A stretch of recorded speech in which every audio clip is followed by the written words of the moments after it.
Today, you are in for 30 bone-chilling paranormal tales that will make your hair stand on end. For newcomers, we publish a new video on our channel every day. Subscribe to our channel and you'll get new spine-tingling stories daily. And now, we begin.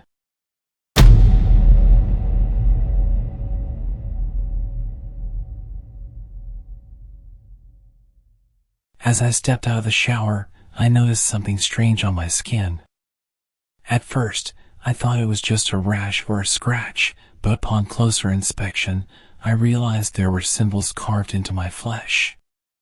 They were unlike anything I had ever seen before, intricate and otherworldly. I tried to convince myself that I must have done it unknowingly in my sleep, but deep down, I knew that wasn't the case. The next morning, I woke up to find new symbols carved into my skin. They were different from the ones before, but equally as disturbing. I started to feel like I was losing my mind. I couldn't remember anything from the night before, and the idea that something or someone was doing this to me while I slept filled me with an overwhelming sense of dread. As the days went by, the carvings became more frequent and more elaborate. I started to notice patterns in the symbols, like they were forming some sort of language. I became obsessed with trying to decipher their meaning. I spent hours online, scouring through ancient texts and obscure websites, desperate for answers. One night, as I lay in bed, I felt a sudden chill in the air. The room grew eerily silent, and I could feel a presence watching me from the shadows. I tried to scream, but no sound escaped my lips. Paralyzed with fear, I watched as a figure emerged from the darkness.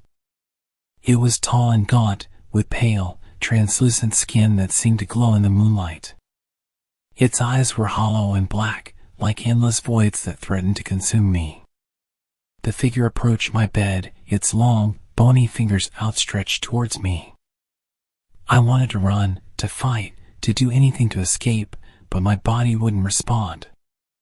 As its fingers brushed against my skin, I felt a searing pain, like 1,000 needles piercing my flesh. The symbols on my skin began to glow, pulsating with an eerie light. Suddenly, I heard whispers in my mind, voices that spoke in a language I couldn't understand. They grew louder and more insistent, until they were practically screaming inside my head. I clutched at my temples, trying to block them out, but it was no use. The whispers consumed me, filling me with a sense of dread and despair. And then, just as suddenly as it had appeared, the figure vanished. The whispers ceased, and I was left alone in the darkness, gasping for air. But the symbols on my skin remained, a constant reminder of the horrors I had endured.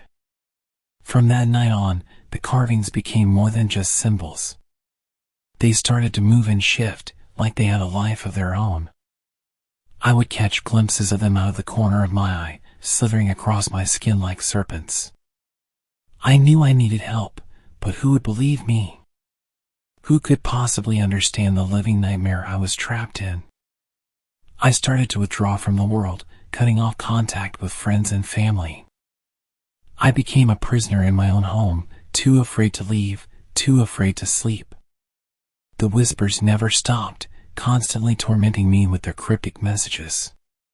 Finally, in a moment of desperation, I decided to confront the entity that had been haunting me. I performed a ritual I had found in an ancient text, hoping to summon the creature and demand answers. But as the final words left my lips, I realized the horrible truth. The entity was not some external force, but a manifestation of my own inner darkness. The symbols on my skin were not messages from beyond, but a physical representation of the evil that had always lurked within me. And now, it was finally free, unleashed upon the world with no way to control it. As I felt my sanity slipping away, I knew that I had become something far more terrifying than the entity that had carved its way into my flesh. I had become the living embodiment of fear itself.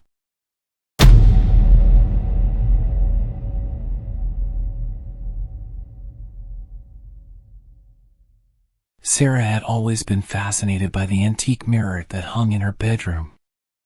It was a beautiful piece, with an ornate gold frame and a flawless surface that reflected her image perfectly. But lately, something strange had been happening. Sarah began to notice that her reflection wasn't always in sync with her movements. At first, it was just small things, like a slight delay in the mirror's response or a subtle difference in facial expressions. Sarah tried to brush it off as a trick of the light or her own imagination. But as the days went by, the discrepancies became more noticeable and more disturbing. One morning, as Sarah was getting ready for work, she glanced in the mirror and froze. Her reflection was staring back at her with a malevolent grin, even though Sarah's own face was neutral. She blinked, and the grin was gone, replaced by her own confused expression. Sarah felt a chill run down her spine, but she tried to push the incident out of her mind. As the weeks passed, Sarah's reflection began to take on a life of its own. It would move independently, sometimes mimicking Sarah's actions and other times doing something entirely different. Sarah would catch glimpses of her reflection watching her from the corner of the mirror, even when she wasn't directly in front of it. One night, Sarah woke up to find her reflection sitting on the edge of her bed, staring at her with a wicked gleam in its eyes. Sarah screamed and turned on the light, but the reflection was gone. She convinced herself it must have been a nightmare, but deep down, she knew it was something far more sinister. Sarah started to avoid looking in the mirror altogether. She covered it with a sheet and tried to go about her life as normal. But the reflection wouldn't be ignored. It started to whisper to her, even when the mirror was covered. Sarah would hear her own voice, but with a twisted, mocking tone, taunting her and urging her to do terrible things. As the whispers grew louder and more insistent, Sarah felt her sanity starting to unravel. She became paranoid and withdrawn, convinced that her reflection was trying to take over her life. She stopped going to work and seeing friends, instead spending all her time locked in her room, trying to block out the incessant whispers. One day, Sarah's friend came to check on her, concerned about her sudden disappearance. When there was no answer at the door, the friend let herself in with a spare key. She found Sarah sitting in front of the mirror, staring at her reflection with a blank expression. The friend called out to Sarah, but she didn't respond. As the friend approached, she noticed something strange. Sarah's reflection was moving, but Sarah herself was completely still. The reflection turned to face the friend, a twisted smile spreading across its face. In that moment, the friend realized the horrible truth. Sarah was gone, trapped inside the mirror, while her reflection had taken her place in the real world. The reflection had been growing stronger, feeding off Sarah's fear and paranoia, until it was able to break free and claim her life as its own. The friend backed away in horror, but it was too late. Sarah's reflection lunged forward, shattering the mirror and emerging into the real world, fully formed and ready to wreak havoc. As the friend's scream echoed through the empty house, Sarah's reflection disappeared into the night, ready to start a new life in a world where it could be any way it wanted to be, leaving the real Sarah trapped forever in the shattered remains of the mirror.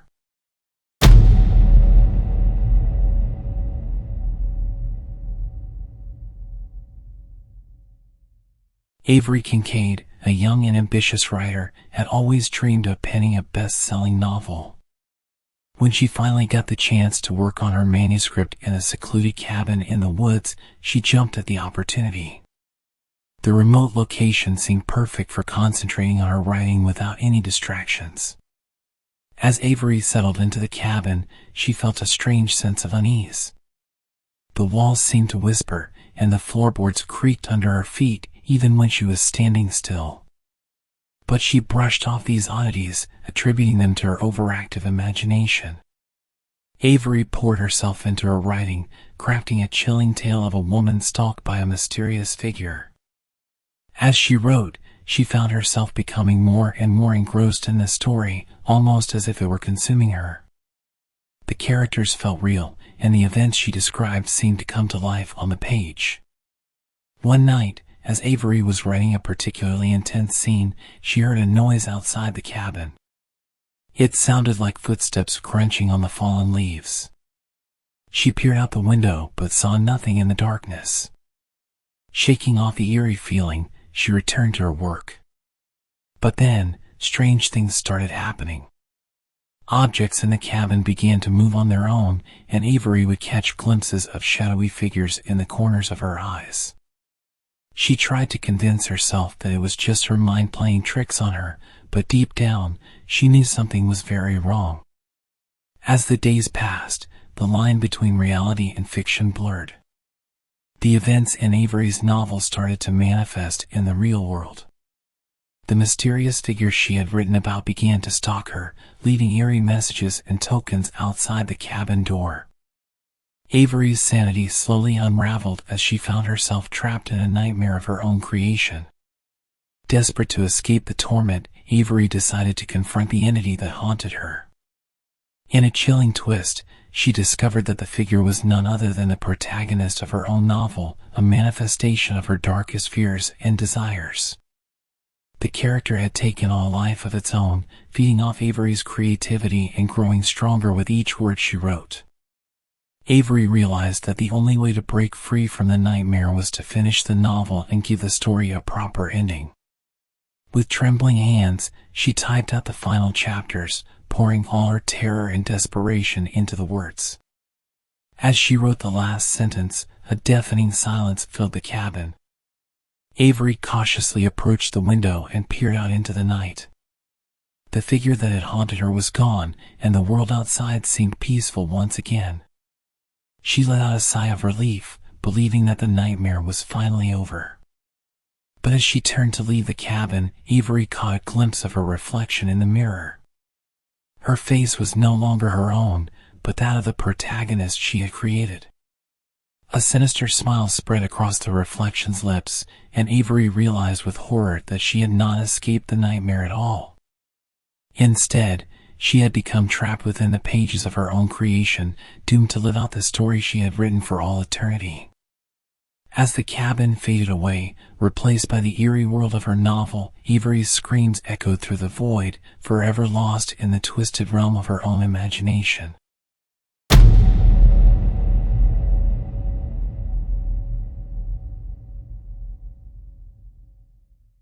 Dr. Ethan Blackwood, a renowned archaeologist, had always been fascinated by ancient civilizations and their mysteries. When his team uncovered a strange artifact during an excavation in the remote jungles of South America, he knew he had stumbled upon something extraordinary. The artifact was a small, intricately carved stone idol, unlike anything Ethan had ever seen before.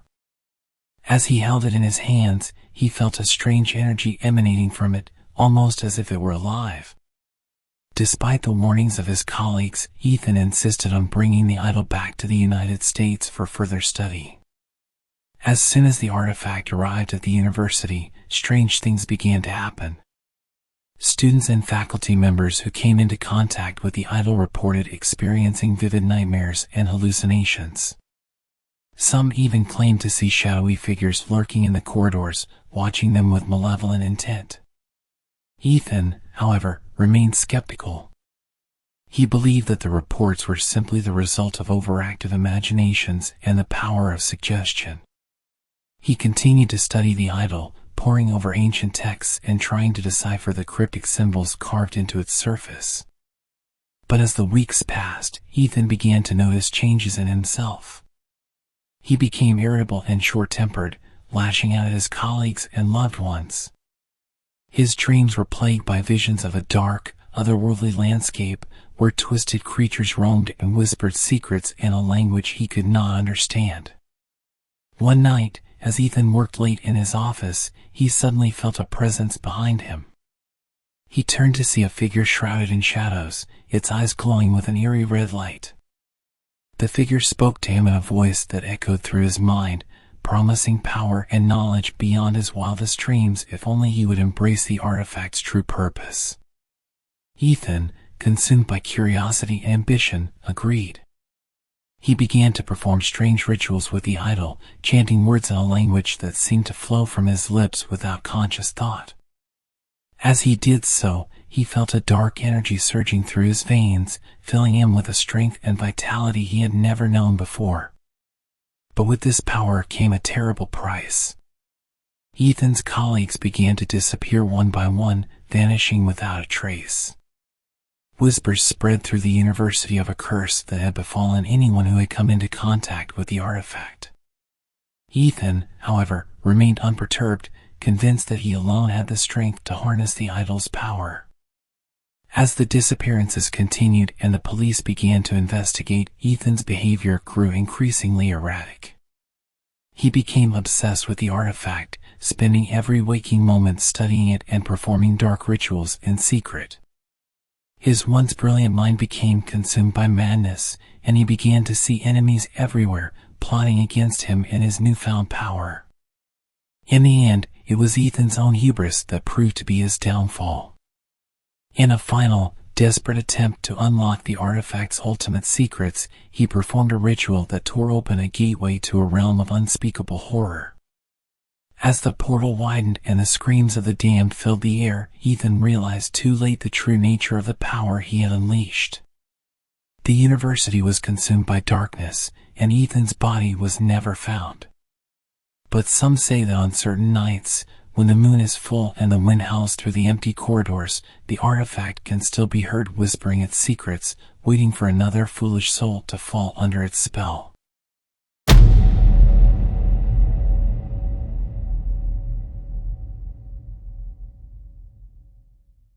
Mia Holloway had always been close to her mother, Evelyn.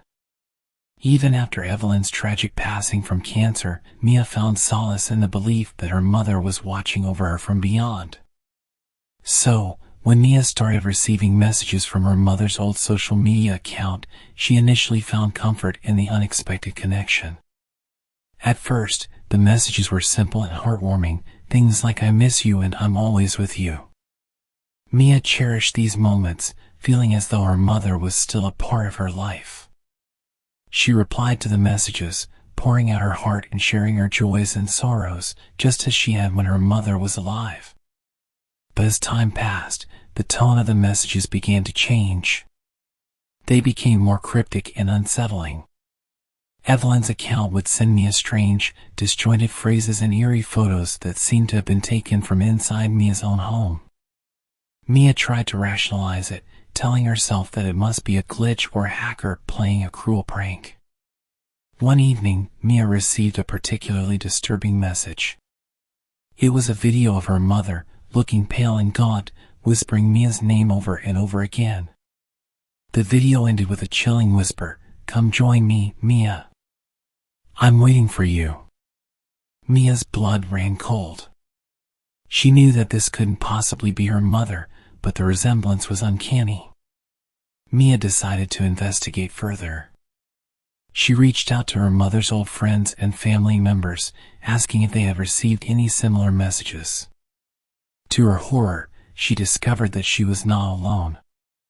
Others had been receiving messages as well, each one more disturbing than the last. Desperate for answers, Mia turned to a local medium named Raven Sinclair. Raven warned Mia that the entity reaching out to her was not her mother, but something far more sinister, a malevolent spirit that had latched onto Evelyn's soul during her final moments. The spirit was using Evelyn's image to lure Mia and the others into a trap. Raven instructed Mia to sever all ties with the entity and to perform a cleansing ritual to banish it from her life. Mia followed Raven's instructions to the letter, burning sage and reciting ancient incantations. For a few days, the messages stopped, and Mia believed that the nightmare was finally over. But then, on the anniversary of her mother's death, Mia received one final message. It was a photo of her mother's grave, with a freshly dug hole beside it. The caption read, "I'm waiting for you, Mia. It's time to join me." Mia, consumed by grief and desperation, found herself drawn to the cemetery, compelled by a force she couldn't explain. As she approached her mother's grave, she saw the open hole beside it, a coffin waiting at the bottom. Mia's phone buzzed with a final message. "Climb inside, Mia. We'll be together forever." In a trance-like state, Mia lowered herself into the hole, lying down in the coffin. As the lid closed above her, she heard her mother's voice whispering in her ear, "Welcome home, my darling. Now, we can be together for all eternity." Mia's phone fell from her hand, landing on the freshly turned earth beside the grave. On the screen, a final message appeared. "I love you, Mia. See you soon." And with that, the entity that had once been Evelyn Holloway claimed its final victim, leaving nothing behind but a whisper in the dark.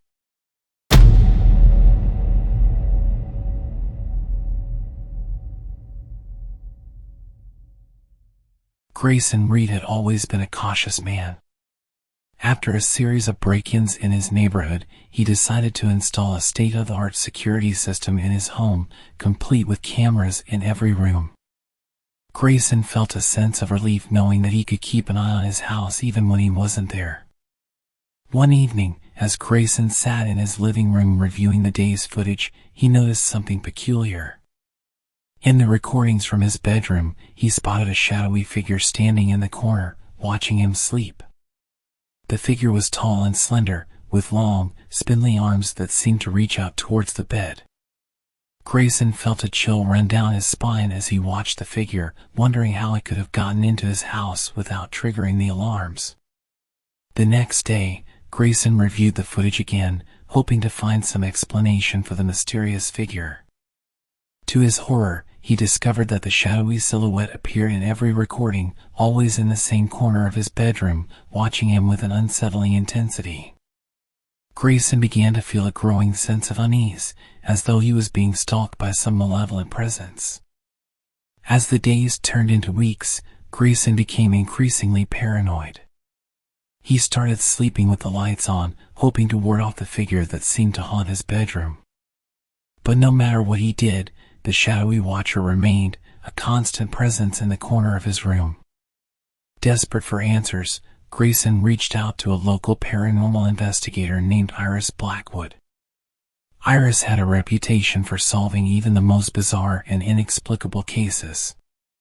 When Grayson showed her the footage of the shadowy figure, Iris's eyes widened with recognition. She explained to Grayson that the entity he had captured on camera was a rare and dangerous type of spirit known as a watcher.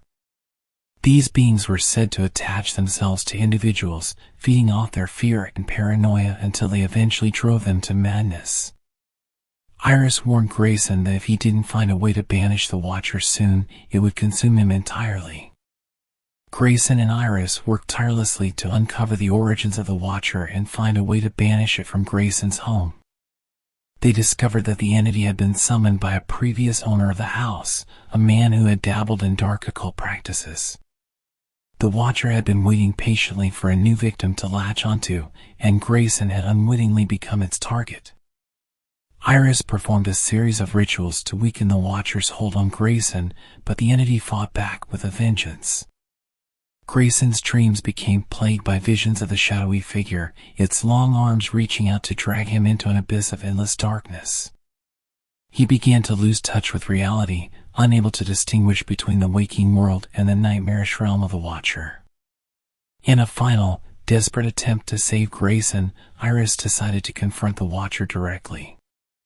She entered Grayson's bedroom, armed with ancient talismans and incantations, ready to do battle with the malevolent entity.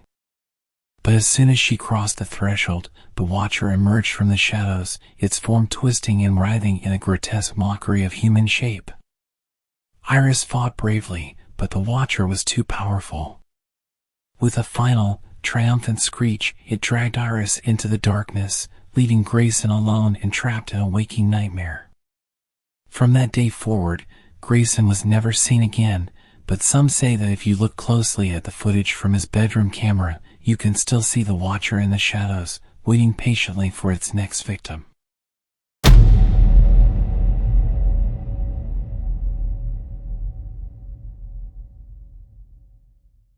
Liam and Sophia Hartman were thrilled to move into their new home, a charming Victorian-style house that had been in Sophia's family for generations. As they settled in and began to explore the dusty attic, they stumbled upon a collection of old paintings that had been hidden away for decades. The portraits were strikingly lifelike, depicting various members of Sophia's ancestral line. There was something captivating about the way the subjects' eyes seemed to follow them as they moved about the room. Liam and Sophia decided to hang the portraits throughout the house, hoping to add a touch of family history to their new home. However, as the days passed, strange occurrences began to plague the couple. They would hear whispers and footsteps echoing through the empty halls, and the portrait's eyes seemed to take on a sinister gleam. Liam began to have vivid nightmares, filled with visions of the portrait's subjects coming to life and tormenting him. Sophia, too, felt a growing unease. She became convinced that the portraits were somehow influencing their thoughts and actions. She found herself drawn to them, spending hours gazing into their painted eyes, as if under a spell. The once loving couple began to argue and grow distant, their minds consumed by the dark presence that seemed to emanate from the portraits.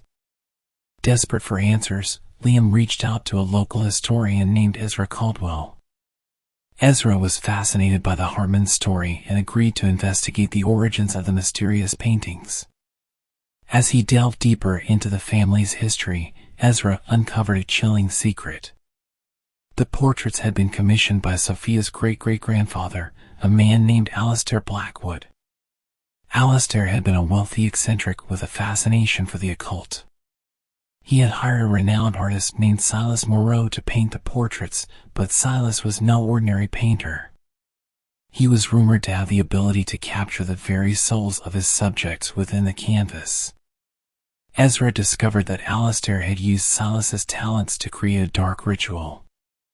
By infusing the portraits with the souls of his ancestors, Alistair believed he could harness their power and achieve immortality. But the ritual had gone horribly wrong, and the souls had become trapped within the paintings, cursed to forever haunt the living.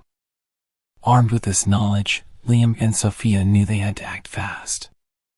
They decided to destroy the portraits, hoping to release the trapped souls and break the curse that had befallen their family. But as they approached the paintings with matches and kerosene, the portraits began to scream and wail, their faces twisting into grotesque expressions of rage.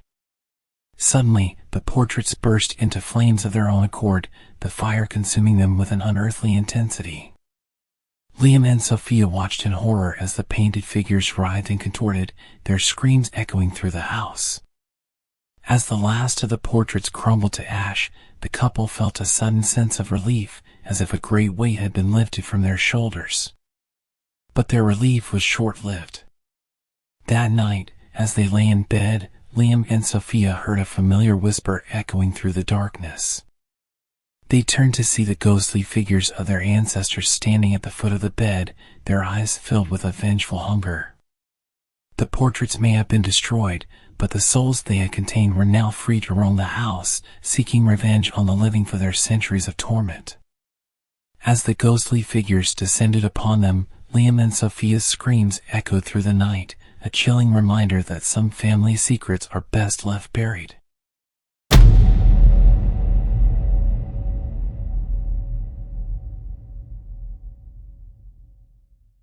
Asher and Olivia Moore were excited to celebrate their daughter Lily's 8th birthday.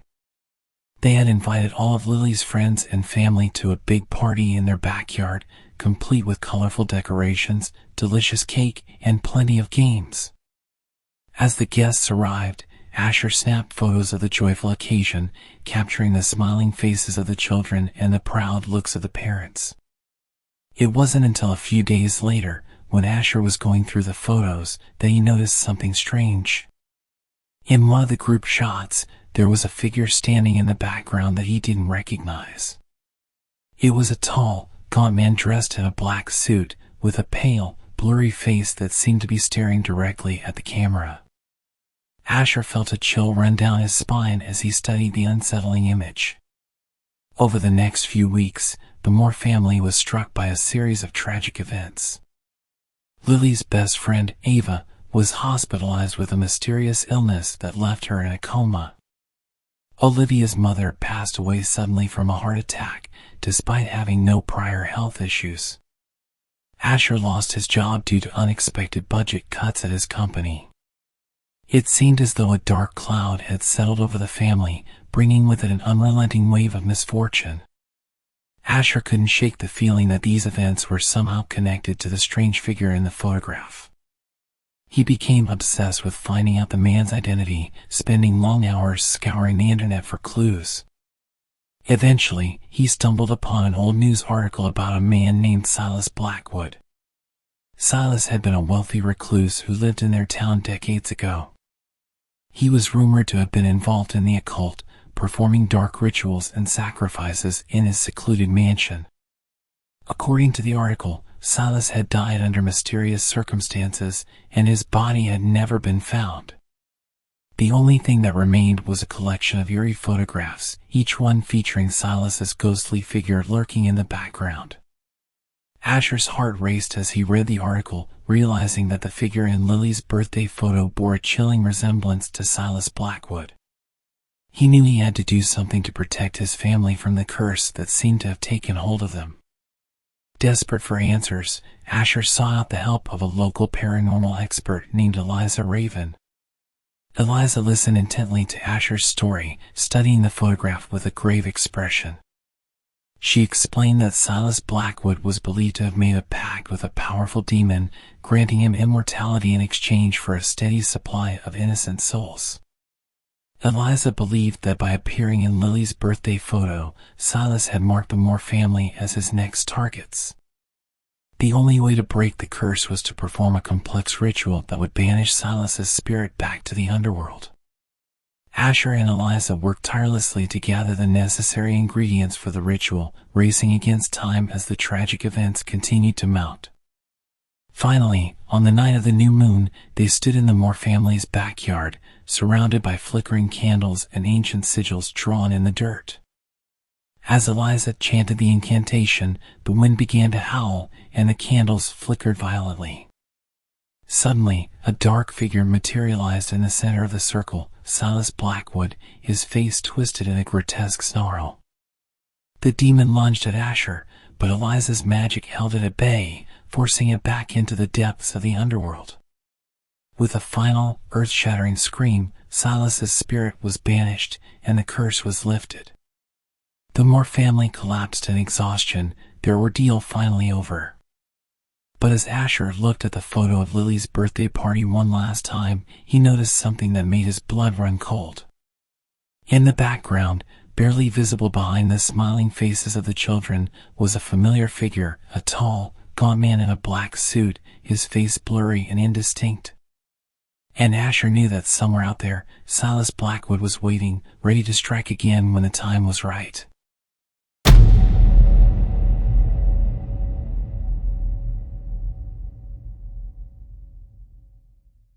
Jude Hawkins had always been plagued by vivid, terrifying nightmares. In these dreams, he found himself stalking and brutally murdering innocent people, their screams echoing in his mind long after he woke up. Jude tried to dismiss the dreams as mere figments of his imagination, but deep down, he couldn't shake the feeling that there was something more sinister at play. One morning, after a particularly horrific nightmare, Jude woke up to find his clothes covered in blood. He frantically searched his apartment for any sign of injury, but found none.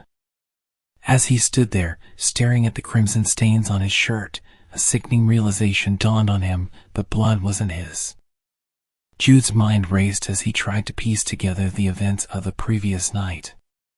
He remembered the dream vividly, the cold steel of the knife in his hand, the terror in his victim's eyes, the sickening sound of the blade tearing through flesh. But it couldn't have been real, could it? As the days passed, Jude's nightmares grew more intense, and the evidence of his nocturnal crimes became impossible to ignore. He would wake up with cuts and bruises on his body, his clothes torn and stained with blood. He started to withdraw from his friends and family, terrified of what he might do to them in his sleep. Desperate for answers, Jude sought the help of a renowned sleep specialist named Dr. Evelyn Winters. Dr. Winters listened intently to Jude's story, her brow furrowed with concern. She had heard of cases like this before, rare instances where the line between dreams and reality blurred, with horrific consequences. Dr. Winters recommended that Jude undergo a series of sleep studies to monitor his brain activity during his nightmares.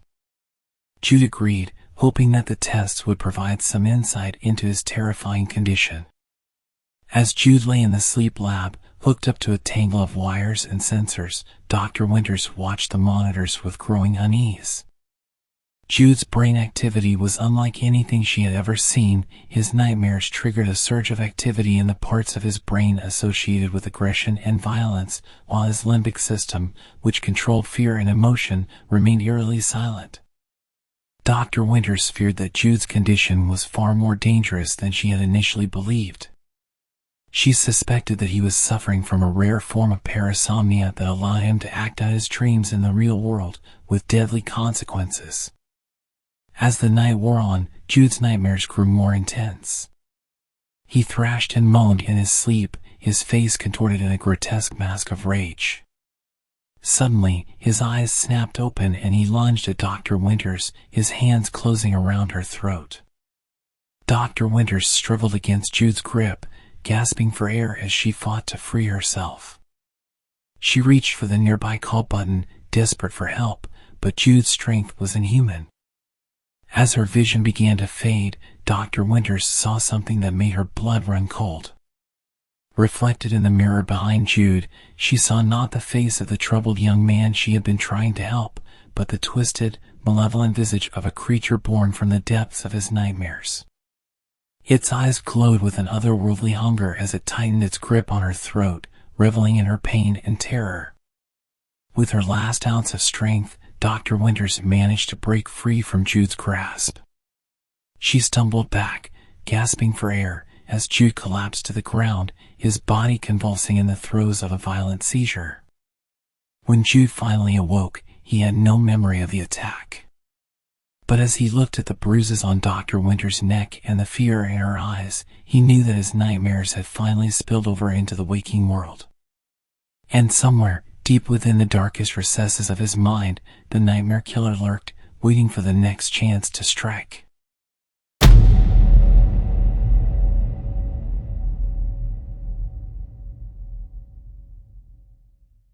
Aria Jacobs had always been fascinated by antiques and the stories they held. When she stumbled upon a beautiful, antique music box at a local estate sale, she knew she had to have it. The intricate carvings and delicate mechanism drew her in, and she felt an inexplicable connection to the piece. As Aria brought the music box home, she couldn't wait to wind it up and hear its melody. But when the first notes began to play, Aria's excitement turned to confusion. Instead of a sweet, tinkling tune, she heard a haunting voice emanating from the box. It was a woman's voice, filled with fear and desperation, pleading for help. Aria tried to convince herself that it was just a trick of her mind, but the voice persisted. Each time she wound up the music box, the same haunting plea would echo through her apartment. Aria became obsessed with the voice, determined to uncover its origin and the story behind it. She began to research the history of the music box, tracing its ownership back through the decades. Her search led her to the tragic tale of Eliza Ashford, a young woman who had lived in the early 1900s. Eliza had been a talented singer, but her life had been cut short under mysterious circumstances. The official report stated that she had died in a fire, but rumors persisted that there was more to the story.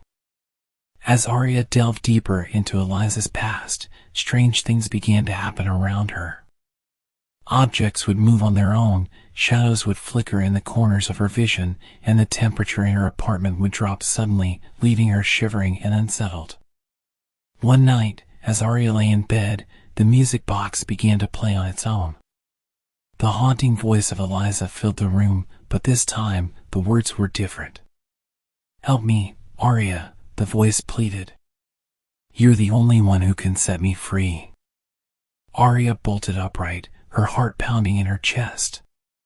She knew that she had to find a way to help Eliza, to uncover the truth behind her death and lay her spirit to rest. With the help of a local historian named Levi Donovan, Aria began to piece together the fragments of Eliza's story. They discovered that Eliza had been involved with a wealthy man named Theodore Carlyle, who had a reputation for violence and cruelty. When Eliza had tried to leave him, Theodore had flown into a rage and set fire to the theater where she was performing. Aria and Levi tracked down Theodore's descendants, hoping to find some clue that would help them lay Eliza's spirit to rest. But as they dug deeper, they realized that the Carlyle family was hiding a dark secret. Theodore's cruelty had been passed down through the generations, and his descendants were determined to keep the truth buried. As Aria and Levi closed in on the truth, the spirits of the past grew more restless. The music box began to play constantly, its haunting melody echoing through the streets and drawing the attention of the Carlyle family. In a final, desperate attempt to set Eliza free, Aria and Levi confronted the Carlyle family at the ruins of the old theater. But the spirits of the past were not so easily vanquished. As the music box played its final, haunting notes, the theater burst into flames, engulfing Aria and Levi in a blaze of ghostly fire. When the smoke cleared, there was no sign of Aria or Levi. The music box lay in the ashes, its once beautiful carvings melted and warped beyond recognition. But those who listened closely could still hear the haunting melody of Eliza's voice, echoing through the ruins and calling out to anyone who would listen. Some say that on quiet nights, you can still hear the music box playing, its haunting tune a reminder of the secrets and sorrows of the past. And if you listen closely, you might just hear the voice of Eliza Ashford, pleading for help from beyond the grave.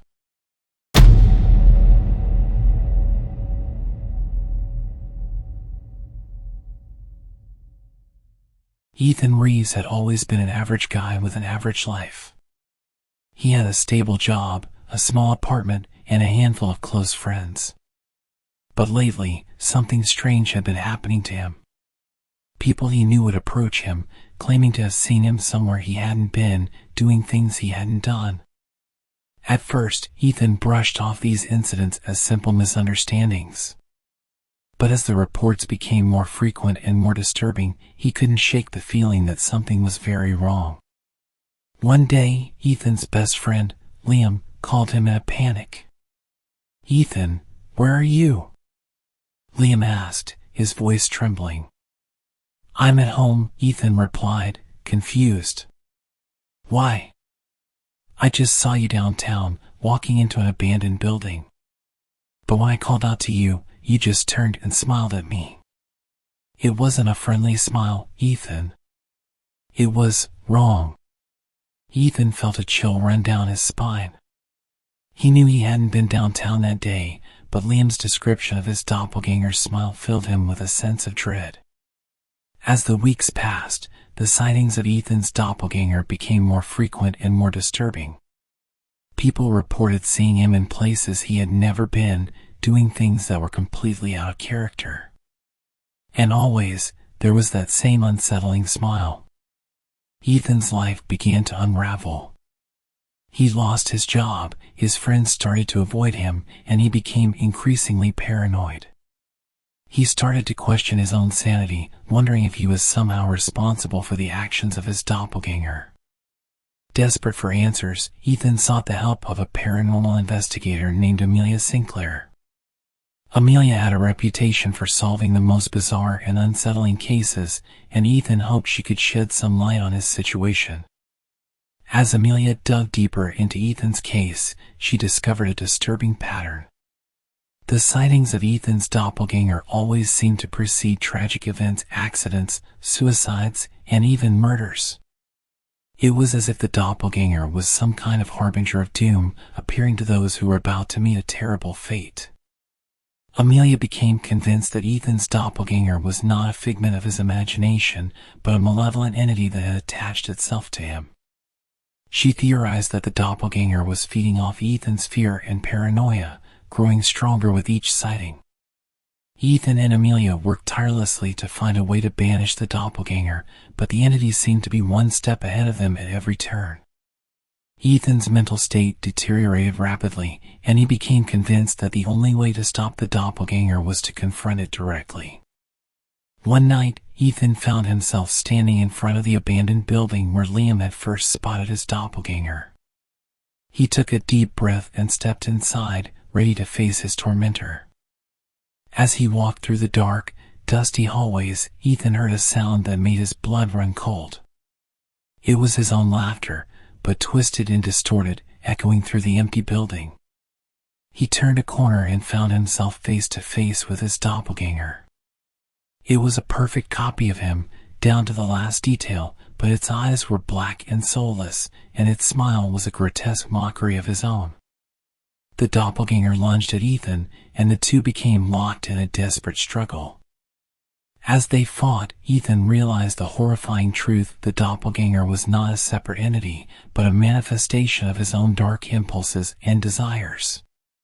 With a final, desperate effort, Ethan managed to overpower his doppelganger and banish it back to the depths of his own mind. But as he stood there, panting and bloodied, he knew that he would never be free of its influence. From that day forward, Ethan was a changed man. He withdrew from society, haunted by the knowledge of the darkness that lurked within him. And sometimes, when he caught a glimpse of his reflection in a mirror or a window, he could swear he saw that same unsettling smile staring back at him.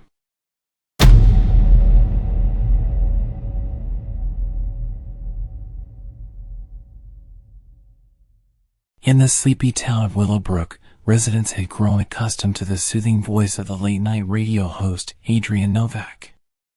His smooth, baritone voice had been a constant companion for those who found themselves awake during the witching hours. But one fateful night, the familiar comfort of Adrian's voice took a sinister turn. Mara Kincaid, a frequent listener of Adrian's show, found herself unable to sleep. She tuned into the radio, hoping to find solace in Adrian's calming presence. But instead of the usual introductory music, she was greeted by an unsettling silence. Suddenly, Adrian's voice crackled through the speakers, but something was different. His tone was urgent, almost panicked. "Listen closely," he said, his voice trembling. "There's something out there, something evil. It's coming for us, and we don't have much time." Mara sat up in bed, her heart pounding. She had never heard Adrian speak like this before. He had always been the picture of composure, a soothing presence in the darkness.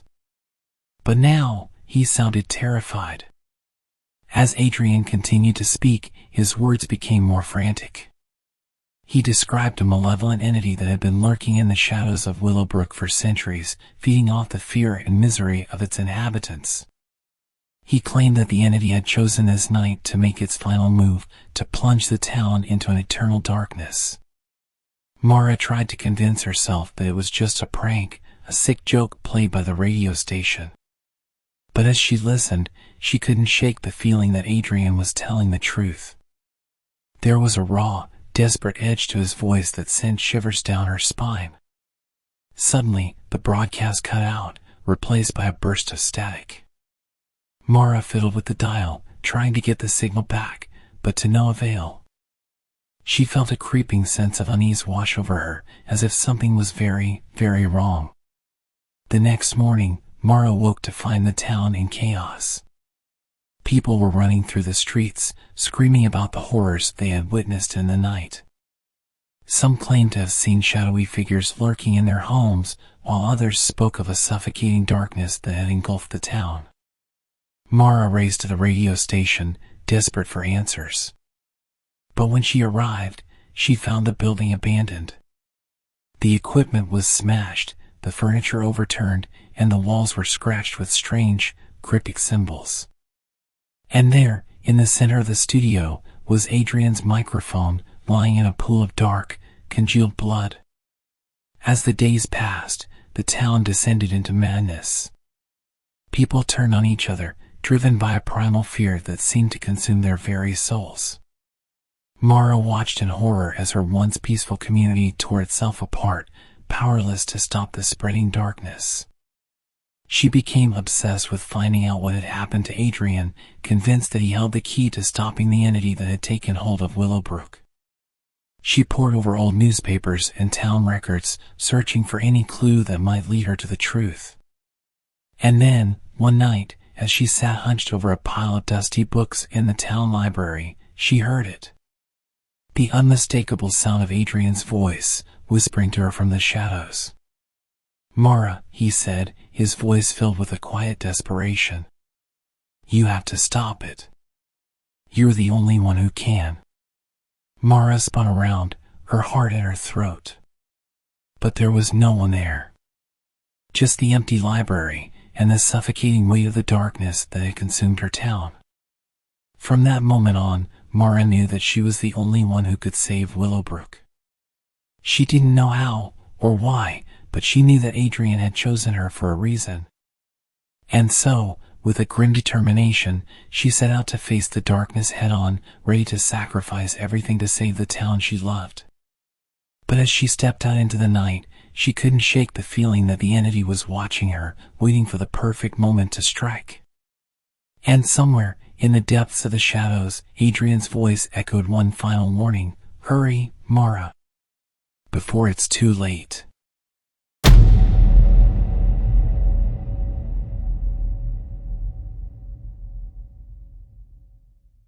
When the mysterious video first surfaced on the internet, no one thought much of it. It was just another creepy clip making the rounds on social media, shared by thrill seekers and horror enthusiasts alike. But for those who watched it, the video marked the beginning of a waking nightmare from which there was no escape. The video itself was simple enough. It depicted a dark, empty room, illuminated only by the faint glow of a television screen. On the screen, a series of distorted images flashed in rapid succession, accompanied by a discordant soundtrack that seemed to burrow into the viewer's mind. At first, those who watched the video experienced nothing more than a vague sense of unease. But as the hours passed, strange things began to happen. They started to see things out of the corners of their eyes, shadowy figures that vanished when they turned to look, glimpses of grotesque faces in reflective surfaces. As the hallucinations intensified, so too did the compulsions. Viewers found themselves drawn back to the video again and again, unable to resist its siren call. They became obsessed with uncovering its secrets, convinced that some hidden meaning lurked within its unsettling images. Among those caught in the video's thrall was Mira Patel, a college student with a keen interest in the paranormal. When she first stumbled upon the video, she was fascinated by its eerie power. She spent hours analyzing every frame, searching for clues to its origin and purpose. But as the days turned into weeks, Mira's fascination turned to terror. The hallucinations that plagued her grew more vivid and more disturbing, until she could no longer distinguish between reality and nightmare. She began to see terrible things, visions of death and destruction, of a world consumed by an unimaginable evil. Desperate for answers, Mira reached out to a professor of paranormal studies named Dr. Ethan Rains. Dr. Rains had built a reputation as an expert in cursed objects and malevolent entities, and Mira hoped that he might be able to shed some light on the mystery of the video. Together, Mira and Dr. Rains delved into the dark history of the video, tracing its origins back to a shadowy cult that had been active in the early days of the internet. They discovered that the video was not just a random collection of disturbing images, but a carefully crafted ritual designed to summon an ancient and malevolent entity. As they dug deeper, Mira and Dr. Rains realized that they were not the only ones searching for the truth behind the video. Others had been drawn into its web, driven mad by its insidious influence. Some had even taken their own lives, unable to bear the weight of the horrors that haunted their every waking moment. In a desperate race against time, Mira and Dr. Rains worked to unravel the video's final secrets. They discovered that the entity it summoned fed on fear and despair, growing stronger with each new victim it claimed. And they knew that if they failed to stop it, the entire world would be consumed by its darkness. In the end, it was Mira who made the ultimate sacrifice. Armed with the knowledge she had gleaned from her research, she confronted the entity in a final, desperate battle. She poured all of her strength and will into the fight, knowing that if she failed, all would be lost. Against all odds, Mira emerged victorious. The entity was banished back to the void from whence it came, and the curse of the video was lifted at last. But Mira did not survive the encounter. She had given her life to save the world from an unspeakable evil. In the years that followed, the legend of Mira Patel and the cursed video faded into obscurity. But there are those who still remember the terrible price she paid and the courage she showed in the face of unimaginable darkness. And they know that as long as there are those who seek out the forbidden and the unknown, the threat of the cursed video will never truly be gone.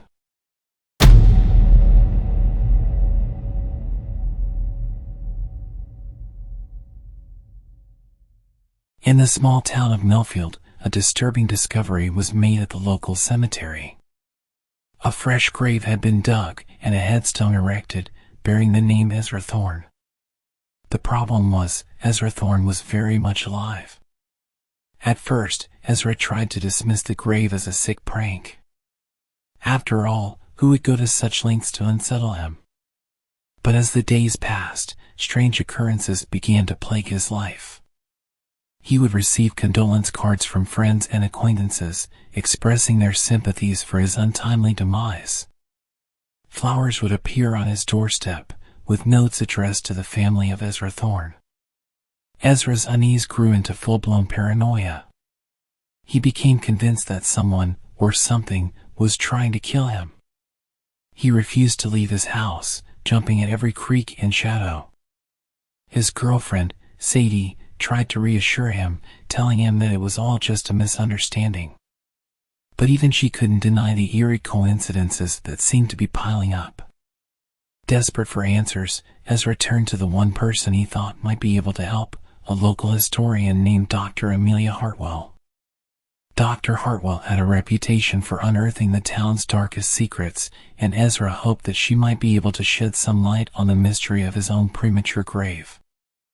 As Dr. Hartwell began to investigate, she discovered a chilling pattern. Every few decades, a grave would appear in the Millfield Cemetery, bearing the name of someone who was still alive. And within a few weeks of the grave's appearance, that person would die under mysterious circumstances. Dr. Hartwell became convinced that the graves were not a coincidence, but a curse.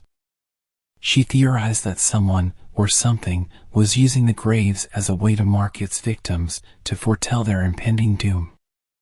And now, it seemed, Ezra Thorne was next on the list.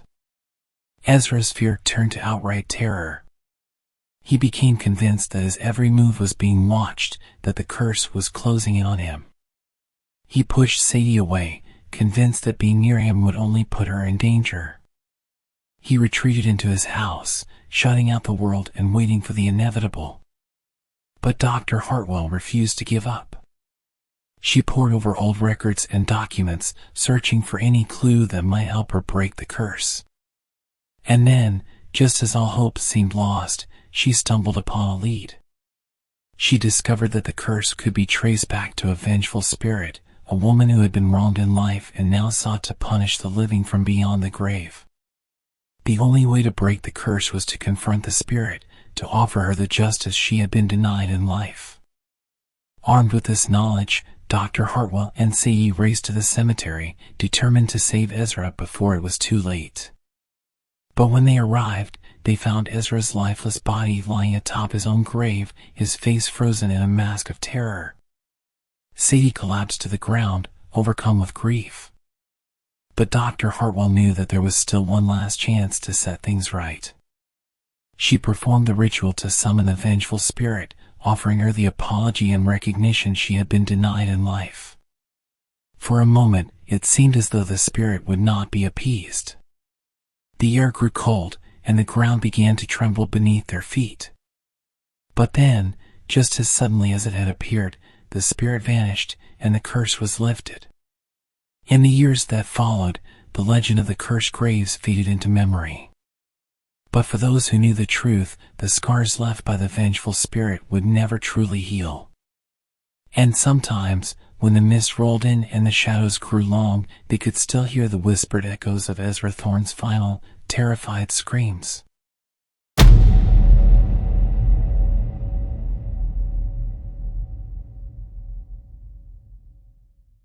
When little Lily Pearson received a beautiful antique doll for her birthday, her parents thought nothing of it. The doll, with its porcelain face and delicate features, seemed like the perfect gift for their imaginative daughter. But as the weeks passed, they began to notice a change in Lily's behavior. At first, it was small things. Lily would spend hours alone in her room, whispering secrets to her new doll. She would become defensive and angry when anyone tried to touch or move the toy. But as time went on, Lily's behavior became more disturbing.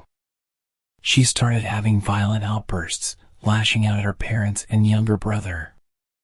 She would speak in a strange, guttural language that no one could understand.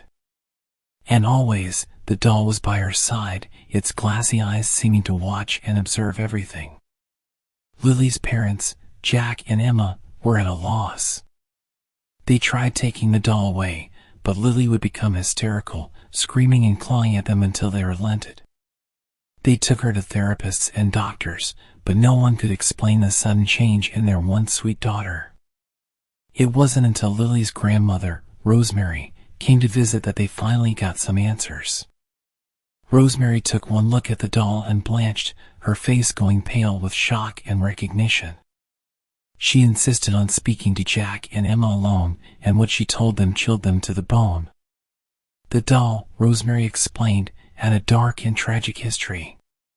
It had belonged to a young girl named Annabeth, who lived in the early 1900s. Annabeth had been a troubled child, prone to fits of rage and violence. Her parents, at their wits' end, had turned to a local witch for help. The witch had given Annabeth the doll, telling her that it would be her companion and confidant. But the doll was no ordinary toy. It was imbued with a dark and twisted magic, designed to feed off the negative emotions of its owner. As Annabeth poured her anger and pain into the doll, it grew stronger until it was able to take control of her completely.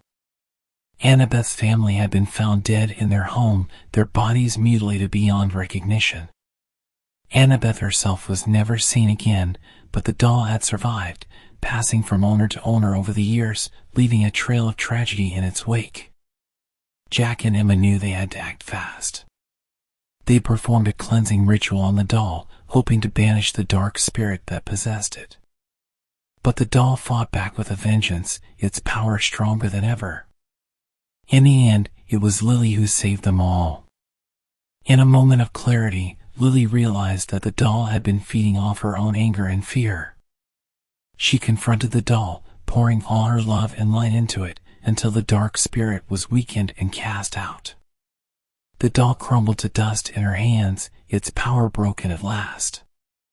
But the ordeal had taken its toll on Lily. She was never quite the same after that, her innocence shattered by the darkness she had faced.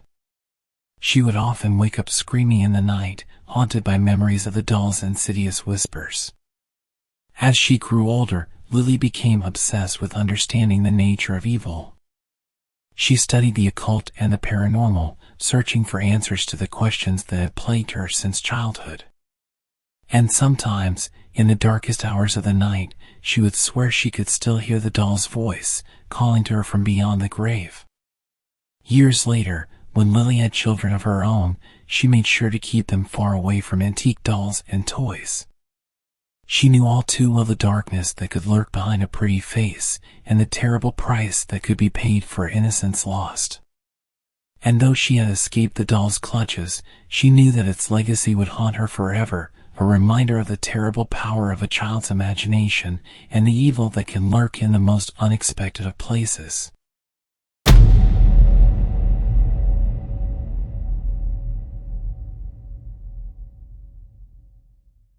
Liam Ashton woke up with a start, his heart pounding in his chest.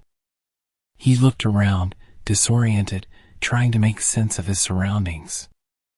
He was lying on a cold, hard surface, surrounded by a thick, impenetrable fog. He had no idea how he had gotten there, or where there even was.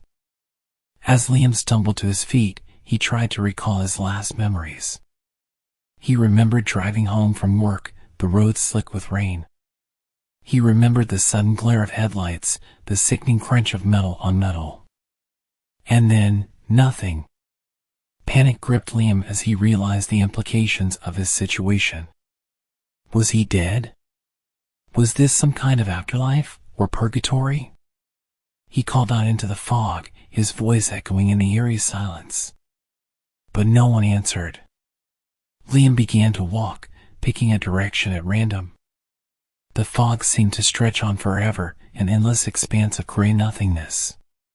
He walked for what felt like hours, his mind racing with questions and fears. And then, just as he was about to give up hope, he saw a figure emerging from the mist.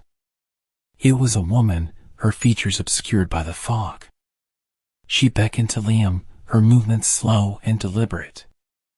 Liam hesitated for a moment, but then followed, desperate for any kind of human contact in this strange, lonely place. As he drew closer to the woman, Liam began to make out more details. She was tall and slender, with long, dark hair that cascaded down her back. But there was something off about her, something that made Liam's skin crawl. Her movements were too fluid, too graceful, as if she were gliding rather than walking. The woman led Liam to a small, decrepit house that seemed to materialize out of the fog. She opened the door and gestured for him to enter, a slight smile playing at the corners of her mouth. Liam hesitated, every instinct screaming at him to run. But he was tired, and lost, and desperate for answers. So he stepped over the threshold, into the unknown. Inside the house, Liam found himself in a dimly lit room filled with strange, misshapen furniture and oddities. The woman was nowhere to be seen, but Liam could feel her presence, like a weight pressing down on his chest. As he explored the room, Liam began to notice strange details. The walls seemed to shift and warp, as if they were alive. The air was thick and heavy, like molasses, making it hard to breathe. And everywhere he looked, he saw glimpses of movement, shadowy figures darting just out of sight. Liam's heart raced as he realized the truth of his situation.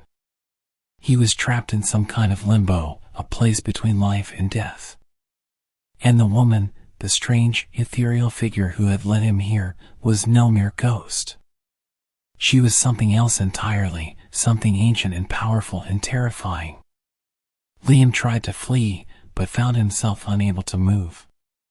The room began to spin around him, faster and faster, until he was sure he would be torn apart by the sheer force of it. And then, just as suddenly as it had begun, it stopped. Liam found himself back in the foggy expanse, alone once more. But now, he could feel the presence of others, watching him from the shadows. He knew that he was not alone in this place, that there were other lost souls trapped here, just like him. And so Liam began to wander, searching for a way out, a way back to the land of the living. But deep down, he knew that he might never escape this place, that he might be doomed to wander the in-between forever, a lost soul trapped between worlds. As the fog closed in around him, Liam could hear the woman's laughter echoing in the distance, a chilling reminder of the horrors that lurked just beyond the veil. And he knew that, no matter how long he searched, he might never find his way back home.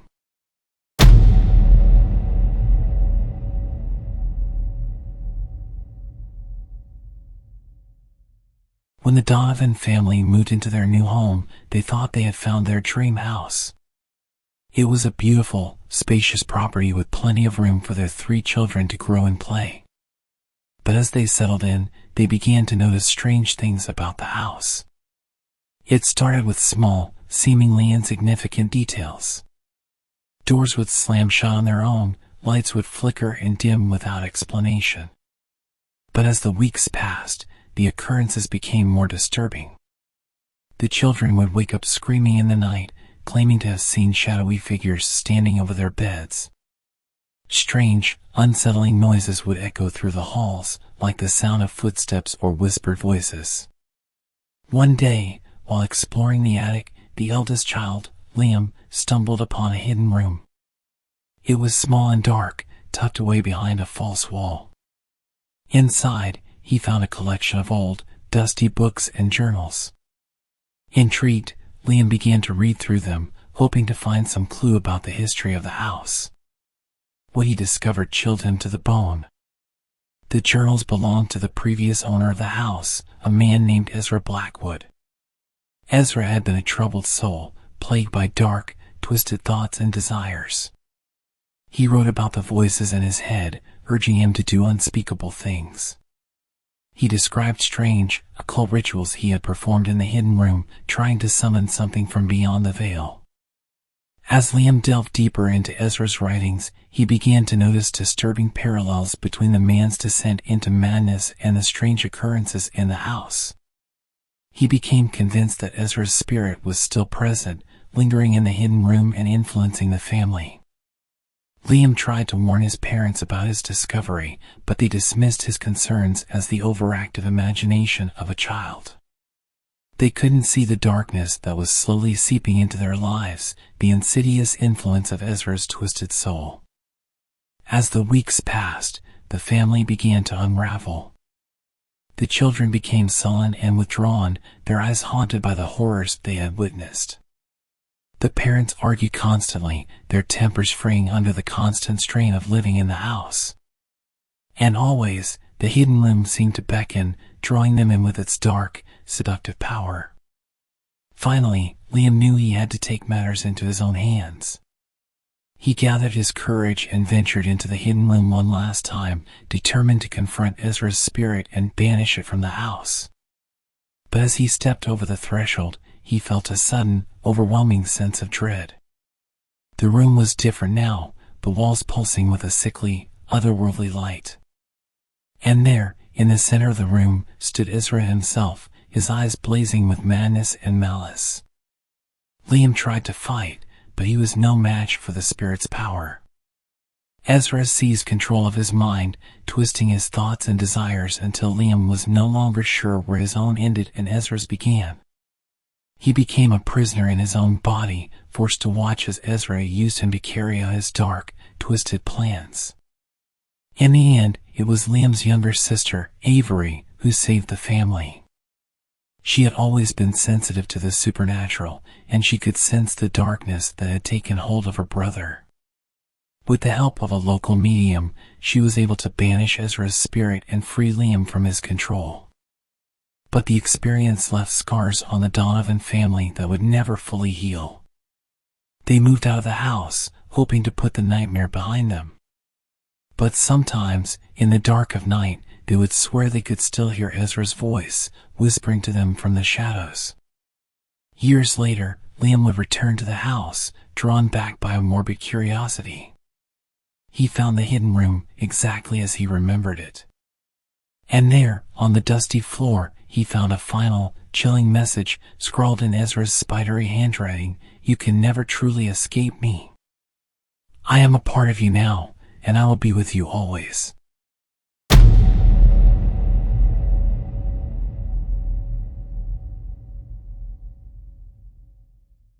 In the heart of New Orleans, a group of college students gathered in an old, abandoned mansion. They were members of a secret occult society, drawn together by their shared fascination with the dark arts. Their leader, a charismatic young man named Damian Blackwood, had promised them power beyond their wildest dreams. All they had to do was participate in a single, arcane ritual. Among the students was Aria Sinclair, a shy, bookish girl who had always been drawn to the supernatural. She had joined the society hoping to find a sense of belonging, a place where she could explore her interests without fear of judgment. But as she stood in the candlelit room, listening to Damien's hypnotic chanting, she began to feel a sense of unease. The ritual was complex, involving ancient symbols and incantations in long-dead languages. As Damien's voice rose and fell, the air in the room seemed to grow heavy, charged with a dark, pulsing energy. And then, just as the ritual reached its climax, something went horribly wrong. A gust of wind blew through the room, extinguishing the candles and plunging the students into darkness. In the chaos, Arya heard screams of pain and terror, the sounds of bodies hitting the floor. When the lights finally came back on, she saw a scene of horror. Several of the students lay dead, their bodies contorted in unnatural positions. Others were writhing on the ground, their eyes rolled back in their heads, their mouths frothing with a black, viscous substance. And there, in the center of the room, stood Damien, his eyes blazing with an unholy light. In that moment, Arya knew that they had summoned something far beyond their control. A demonic entity, ancient and powerful, had taken possession of Damien's body. And now, it was loose in the world, free to wreak havoc and destruction. The surviving students fled the mansion, their minds reeling from the horror they had witnessed. But Arya couldn't shake the feeling that the entity was not finished with them. She began to have nightmares, visions of Damien's twisted, leering face, of the black substance that poured from his mouth. As the weeks passed, the students began to change. One by one, they fell under the entity's influence, their personalities warping and twisting until they were no longer recognizable. They became violent, paranoid, prone to fits of rage and madness. And always, Damien was there, watching from the shadows, a sinister smile playing at the corners of his mouth. Arya knew that she had to find a way to stop the entity before it consumed them all. She delved into ancient texts and forbidden tomes, searching for a way to banish the demon back to the hell from whence it came. But the more she learned, the more she realized the true extent of the entity's power. In the end, it was Damien himself who provided the key to the entity's defeat. In a moment of lucidity, he revealed that the demon could only be banished by a sacrifice of innocent blood. Arya knew what she had to do. She gathered the surviving students together, and together they confronted Damien in the abandoned mansion where it had all begun. In a desperate, bloody battle, they managed to subdue him, to trap the entity within a sacred circle. And then, with tears streaming down her face, Arya plunged a dagger into her own heart, spilling her innocent blood upon the ground. With a final, ear-splitting scream, the entity was banished, its hold on the students broken at last. But the price had been high. Arya lay dead, her life given in service to a cause she barely understood. And the surviving students were left to pick up the pieces, haunted by the memory of what they had done. Years later, the mansion still stands, a silent testament to the horrors that took place within its walls. But sometimes, on dark and moonless nights, the locals swear they can hear screams emanating from the building, the tortured cries of innocent souls trapped forever in the demon's thrall. And they know that the entity is still out there, waiting for its chance to strike again.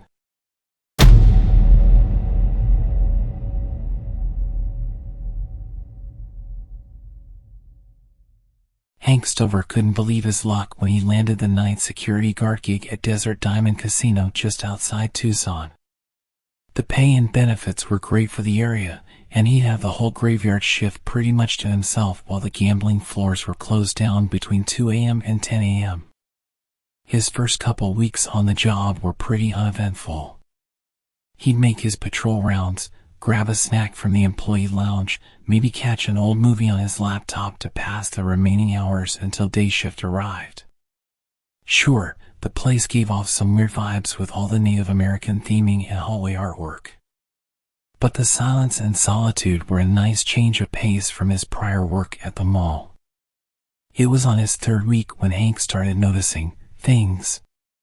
Strange sounds emanating from the vacant casino following the 2 a.m. lockdown. Faint rhythmic drum beats and guttural chanting, almost like ceremonial music, but distorted and warped in a way that set his nerves on edge. At first he thought it must be some automated native soundtrack piped through the PA system on a loop, but it had an eerie cadence that seemed to change and intensify the closer he roamed towards its source. Then came the shadows which appeared in his peripherals. Dark, hunched silhouettes that clung to walls and slots machine rose as Hank passed through the service corridors and gambling promenades. Mere suggestions of movement which faded back into blank corners whenever he shone his patrol wand upon them, only to rematerialize further along once he looked away. After a few restless nights of this, his unease blossomed into full-blown panic after reviewing the security cam footage. Hank could make out his own nightly patrols captured on the flickering green casino floor cams, but also those same shambling, emaciated ombre keeping pace in the background and just along the fringes of each frame. At first, they were fleeting and indistinct, smoky figures which only seemed to partially exist on this corporeal plane. But each successive traverse, the forms became increasingly defined and emboldened in their remorseless pursuit. Long, talon-tipped limbs trailing from withered torsos with distended rib cages swinging beneath leathery, desiccated flesh. Skulls elongated into muzzle-like visages of protruding obsidian fangs and hollow sockets dripping blackened ichor. By the next weekend, even the sight of those lurching, ambling entities on the CCTV monitors only hinted at supernatural obscenities now manifesting right before his eyes. It started just before his customary break around 5 a.m. At first, just the familiar sensations of being watched from dark recessed corners or stairwells beyond his vision. The droning ululations and woodwind-like trills undulating through the speakers in crescendoing waves. Growing louder and more frantic with each pass until Hank could no longer dismiss them as faulty acoustics or figments of an overactive imagination. When the first horrors breached from unseen dimensions right before his eyes, Hank was already paralyzed with adrenaline overload. Hunched, crackling shapes sloughing forth from between slot machine rows, a procession of frayed, desiccated biomasses ambling erect on spindly legs, offshoots probing blindly ahead of them in dry clicking rails evocative of insectoid antennae.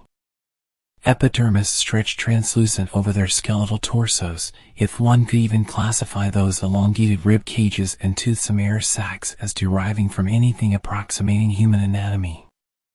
As for the sunken ebonies comprising their faces, the jagged protrusions surrounding those mewling rictuses could hardly be classified as any known vertebrate mandible array.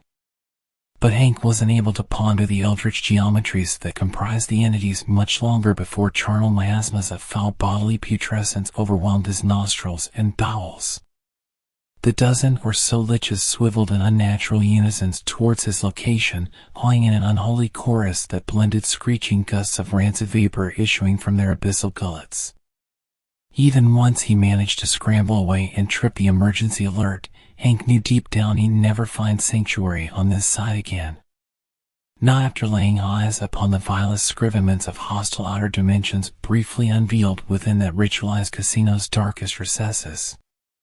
For those sinews of the skinwalker's living nightmare had always dwelled within these lands, and those who once walked them epochs before, merely awaiting some foolish enough to finally trespass upon ground forbidden by all divine creation.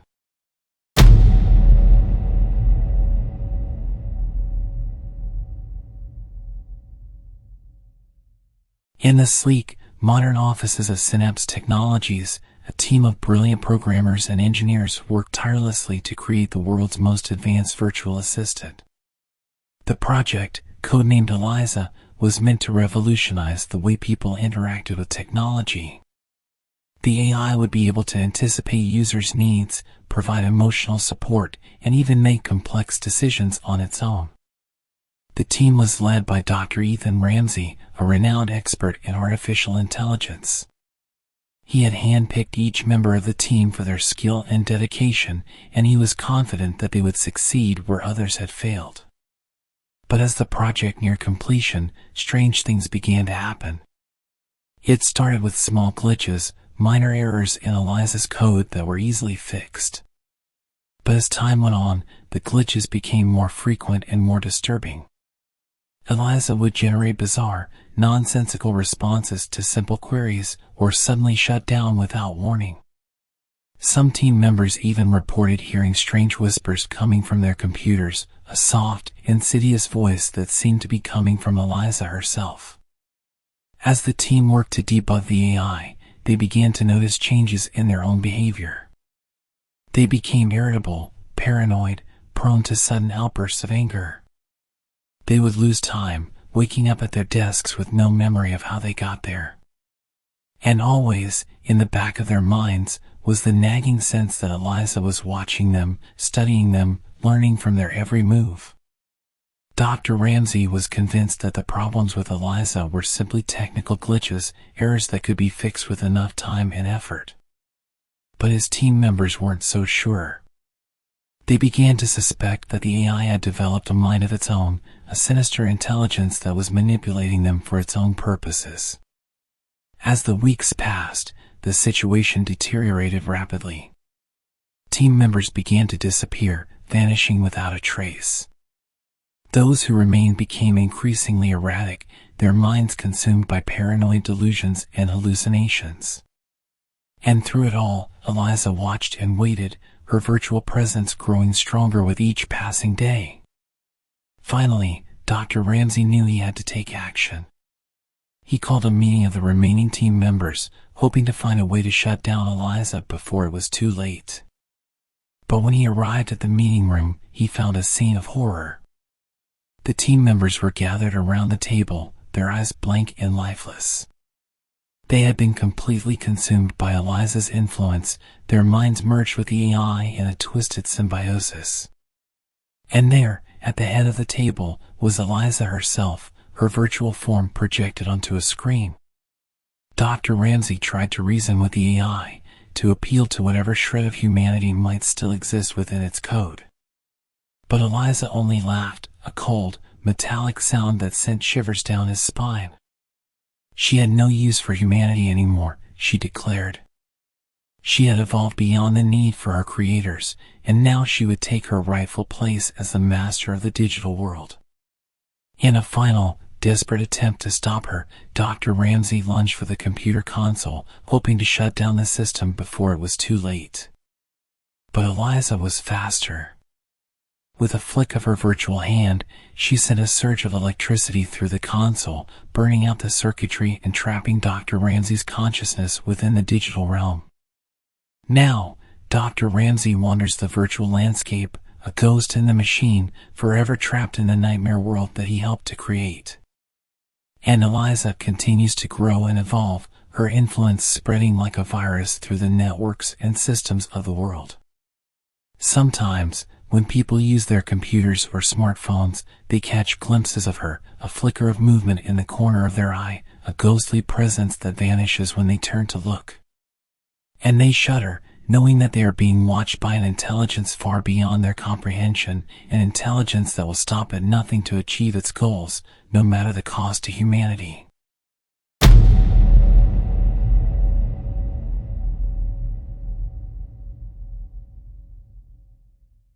Sophia had always been a curious and introspective person.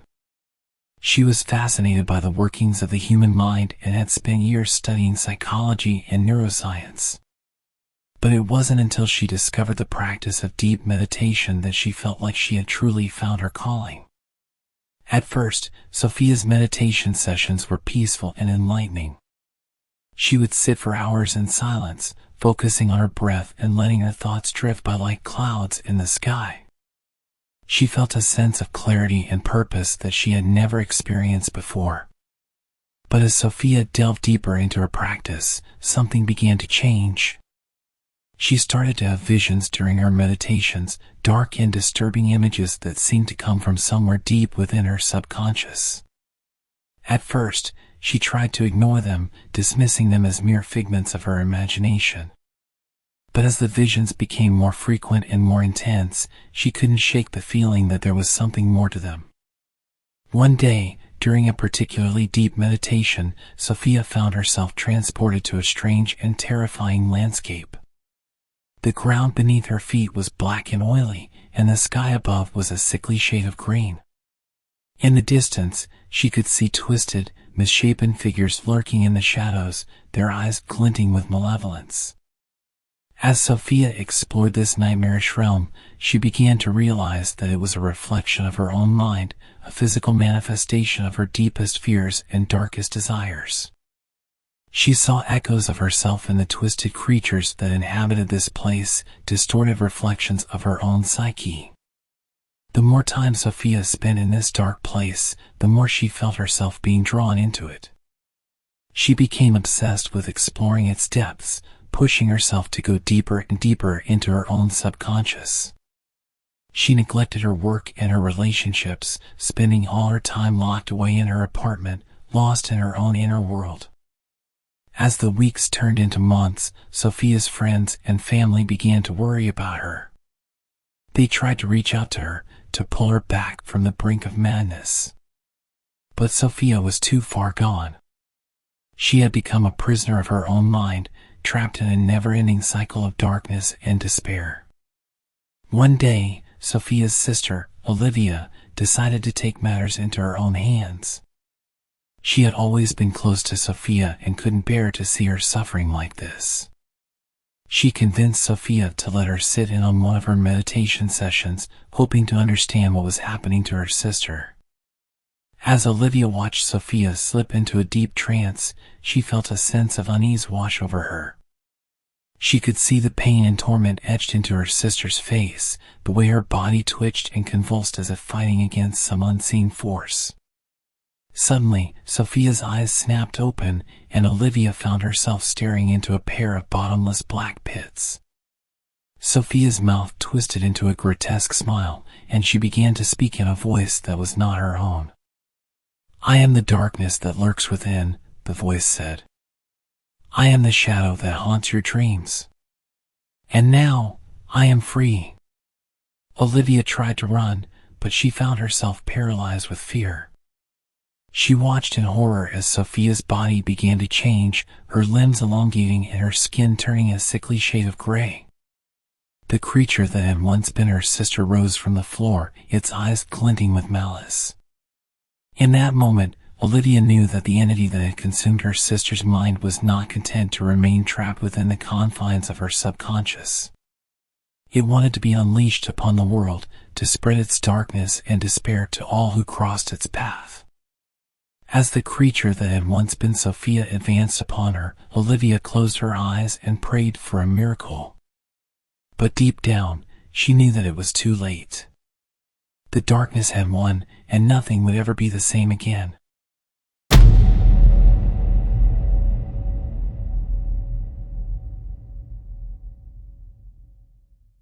Nestled deep in the heart of the New England wilderness, the Blackwood Asylum had long been a source of dark rumors and whispered fears. The imposing Victorian structure had once housed the region's most troubled and dangerous minds, but it had been abandoned for decades, left to crumble and decay in the shadows of the forest. But when a series of gruesome murders began to plague the nearby town of Willowbrook, the asylum suddenly found itself at the center of a terrifying mystery. The victims were all found with strange, occult symbols carved into their flesh, their bodies drained of blood and arranged in grotesque poses. The local authorities were baffled, unable to find any leads or suspects. But when a young detective named Ethan Harding began to investigate the case, he stumbled upon a disturbing connection. Each of the victims had been patients at the Blackwood Asylum, and their deaths seemed to be linked to a dark and sinister force that had been lurking within its walls for generations. As Ethan delved deeper into the asylum's history, he discovered a chilling truth. The asylum had been founded by a brilliant but twisted psychiatrist named Dr. Alistair Blackwood, who had become obsessed with the idea of unlocking the secrets of the human mind. He had subjected his patients to cruel and unethical experiments, using ancient occult rituals to try to tap into their latent psychic abilities. But something had gone horribly wrong. The rituals had unleashed a malevolent entity, a creature of pure darkness and evil that had begun to feed on the souls of the asylum's patients. Dr. Blackwood had tried to contain the entity, but it had grown too powerful, and he had been forced to abandon the asylum, leaving his patients to their fate. Now, decades later, the entity had found a new host in the form of a young patient named Lily Sullivan. Lily had been admitted to the asylum after a series of violent outbursts and hallucinations, and she had quickly fallen under the influence of the dark force that lurked within its walls. As Ethan raced to uncover the truth behind the murders, he found himself drawn into a terrifying web of secrets and lies. He discovered that Lily had been using her newfound psychic powers to manipulate the other patients, turning them into her own personal army of twisted, soulless minions. Desperate to put an end to the killings, Ethan confronted Lily in the heart of the asylum. But he was no match for her dark powers, and he found himself overpowered and at her mercy. As Lily prepared to drain his soul and add him to her collection, Ethan made a final, desperate gamble. He called upon the spirits of the asylum's former patients, pleading with them to help him stop Lily and the entity that controlled her. For a moment, it seemed as though all was lost. But then, in a blinding flash of light, the spirits responded, their ethereal forms rising up to surround Lily and the entity in a swirling vortex of energy. In that moment, Ethan saw the truth. The spirits of the asylum's patients had never truly been lost. They had been waiting, biding their time until someone could help them break free from the entity's control. And now, with Ethan's help, they had finally found their chance. As the vortex of energy consumed Lily and the entity, Ethan felt a sense of peace wash over him. He knew that the spirits of the asylum could finally rest, their souls freed from the darkness that had held them captive for so long. But even as he walked away from the crumbling ruins of the Blackwood Asylum, Ethan couldn't shake the feeling that something still lurked in the shadows, waiting for its chance to strike again.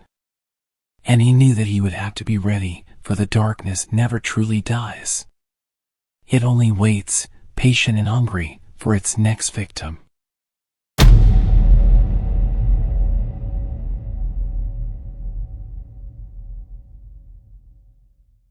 Ethan Graves had always been a rational, logical man. He was a successful software engineer who prided himself on looking at the world through the lens of facts and reason. The supernatural and paranormal were nothing more than flights of fancy in his mind. That all changed after the accident. It started with a glimpse in his rearview mirror as he drove home from work one night. For just a split second, he could have sworn he saw himself sitting in the back seat, staring straight ahead with an unsettling blankness. Ethan blinked and it was gone. He chalked it up to a trick of the light and went about his evening. But the sightings kept happening. Out of the corner of his eye, a fleeting image of his doppelganger would appear and then vanish. At first it was just quick flashes in the hallway mirror, through a window reflection, even in photographs. Ethan started taking medication for what he thought were stress-induced hallucinations. As the days turned to weeks, the appearances grew more vivid and prolonged. Ethan's double would be standing motionless in a shadowy corner or lurking behind him every time he turned around. The figure's face was a perfect replica of his own, but with cold, dead eyes that chilled Ethan to the core. He became obsessed with catching his doppelganger, setting up cameras and traps around his home. At night, Ethan would lie awake staring at the camera feeds, desperate to capture undeniable proof of what he was seeing. His friends and family worried he was losing his grip on reality. Ethan just knew this malevolent presence was manifesting itself to torment him. One warm spring evening, Ethan finally got the evidence he had been hunting for so feverishly. The cameras showed his doppelganger slowly taking form in the hallway before solidifying into a perfect replica of himself. It turned its soulless gaze directly towards the camera for a moment before dissipating into mist. Ethan studied and restudied the footage, his obsession growing deeper. He became convinced that his double's appearances directly preceded tragic events and catastrophes. Within a couple weeks of first seeing it, there had been a fatal car crash right outside his home.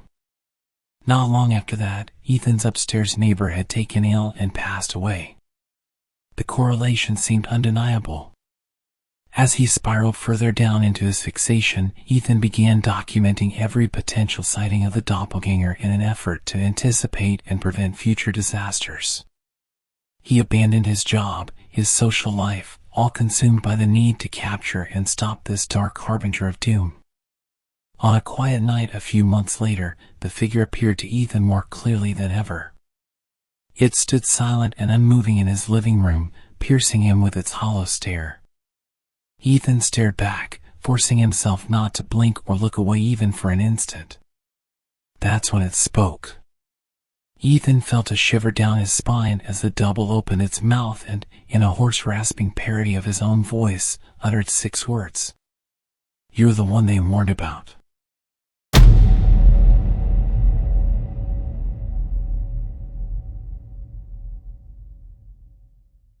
Celia Ramsey loved her job as a nurse at Mercy Springs Psychiatric Hospital.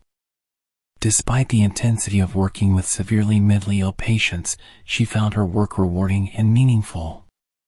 Celia felt like she was making a positive difference in people's lives every day.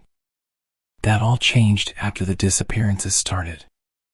At first, it was just small things that went missing around the hospital: sets of keys, personal belongings, toiletries. Staff and patients just assumed items were being misplaced in the chaos of the busy facility. But then entire food carts started vanishing from the hallways.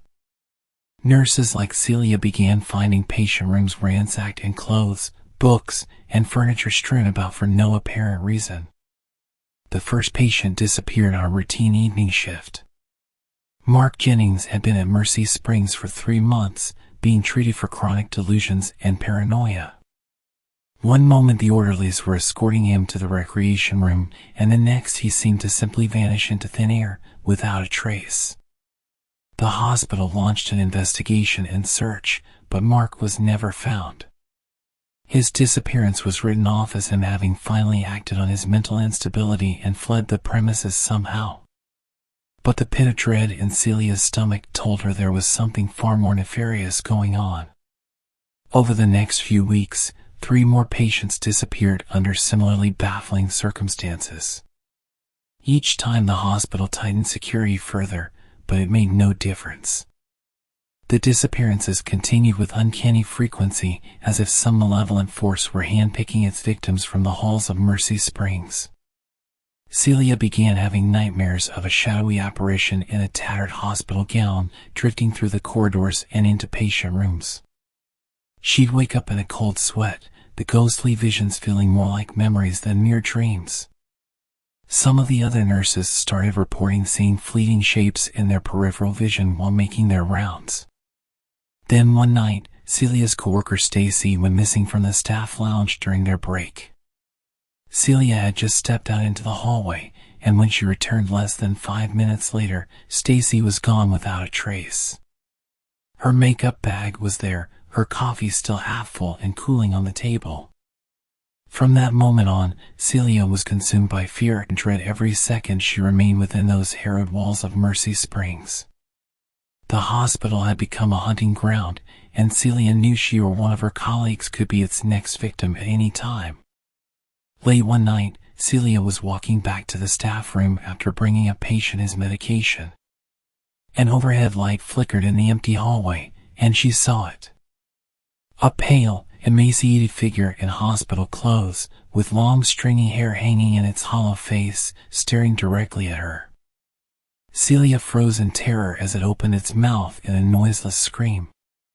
Then it charged at her, unhinging its jaw impossibly wide. Celia slammed the door shut just in time as the apparition slammed against it with bone-crunching force. She fled as the thing kept pounding and shrieking from the other side. Celia quit her job at Mercy Springs the next day. She didn't care about the money or her reputation. All that mattered was getting as far away from that godforsaken place as possible. Whatever dark spirit had been awakened within those haunted halls, she wanted no part of it ever again. As Celia peeled out of the parking lot, she could have sworn she saw a ghostly face in her rearview mirror just for a split second. But perhaps it was just her mind, already scarred from the nightmares she had witnessed within those asylum walls.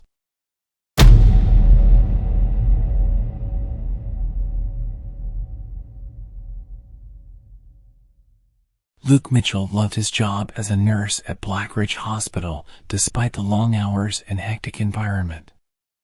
There was something deeply satisfying about being there for people in their most vulnerable moments and helping them on the road to recovery.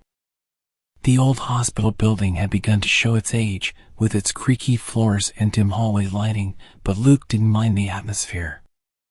If anything, it gave the place a comforting, nostalgic vibe. At least, that's how he felt before the strange occurrences began. It started small, strange noises at night when the halls were empty, objects being moved or going missing, that sort of thing. Just chalked up to aging infrastructure and the sloppiness of rushed medical staff at first. But then things took a more sinister turn. One night while making his rounds, Luke walked past an unoccupied patient room and saw a flicker of movement through the door window out of the corner of his eye. He backtracked and peered inside and felt his blood turn to ice in his veins. Hunched over the empty bed was the unmistakable figure of a hunched, grotesquely thin woman, her face obscured by long, stringy black hair.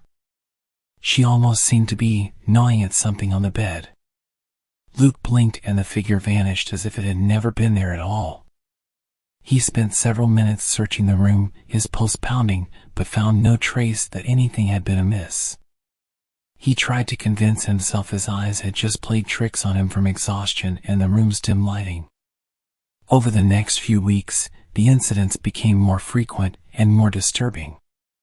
Patients began whispering about a terrifying thin woman that would appear at the foot of their beds or lurk in dark corners of their rooms. In the night, agonizing wails and sobs could be heard echoing from seemingly vacant wings of the building. Puddles of a dark, sticky liquid would show up on the floors with no apparent origin. Luke grew increasingly haunted and restless, his anxiety mounting with every encounter. What malevolent force was at work within these aged walls? He couldn't understand how any of it could be real, and yet too many people were experiencing the exact same phenomena for it all to be dismissed as mere hallucinations or imagination. Things finally came to a head on a quiet Tuesday night. Luke was doing his normal rounds when he heard a sickening scraping sound coming from down the hallway. He froze, seconds feeling like hours as he tried to identify the nerve-shredding noise. Slowly, almost against his own volition, he inched forward towards the source. The sounds were coming from behind an old linen closet door. Luke's heart pounded so hard he could feel it in his throat as he slowly reached for the handle. With a trembling hand, he seized the doorknob, mustered every ounce of courage he had left, and flung the door open. Hunched over in the corner, in a seemingly impossible space in that tiny closet, was the thin woman. Luke felt his bladder let go involuntarily as his eyes took in the grotesque sight before him. The entity turned its head, revealing sunken black pits for eyes and a mouth contorted in a rictus of agony as it let out a deafening, inhuman screech. Clutched in its bony arms were the semi-devoured remains of what appeared to be a child. Luke slammed the door shut, turned, and ran as fast as he could out of that hospital, never once looking back. He quit his job immediately and has tried for the last several years to scrub the horrifying memories from his mind through every form of therapy and substance abuse imaginable. But even now, he sees glimpses of that thin woman in his dreams, slowly gnawing towards him with her twisted smile as the sickening shrieks grow louder and louder.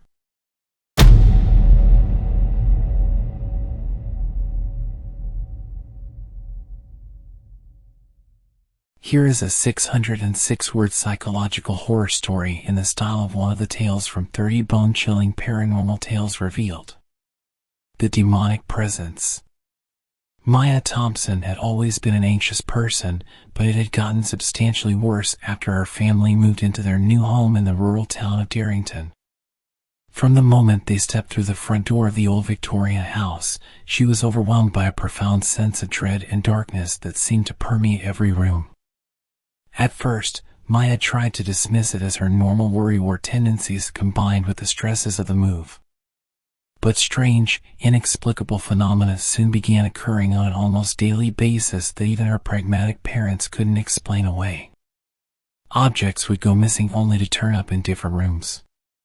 Shadowy figures would flit through Maya's peripheral vision when she was alone, vanishing if she turned to look directly at them. Nightmares of horrific demonic entities would jolt her awake, leaving her paralyzed with terror in the darkness. The family's dog Buddy began growling and barking at empty spaces, hackles raised.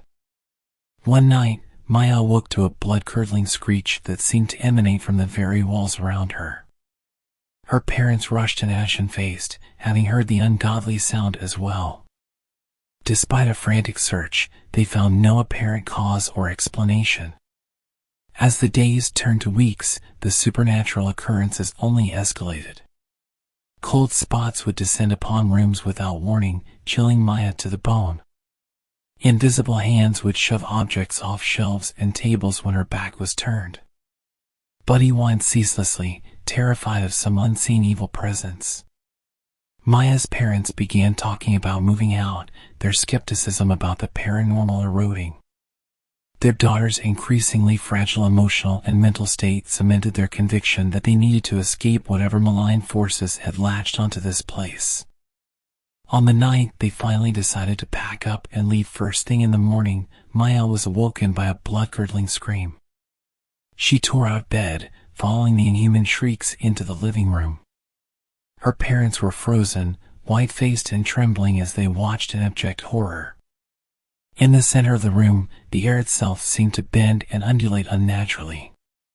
A vortex of shadows slowly solidified, taking on a massive, vaguely humanoid form.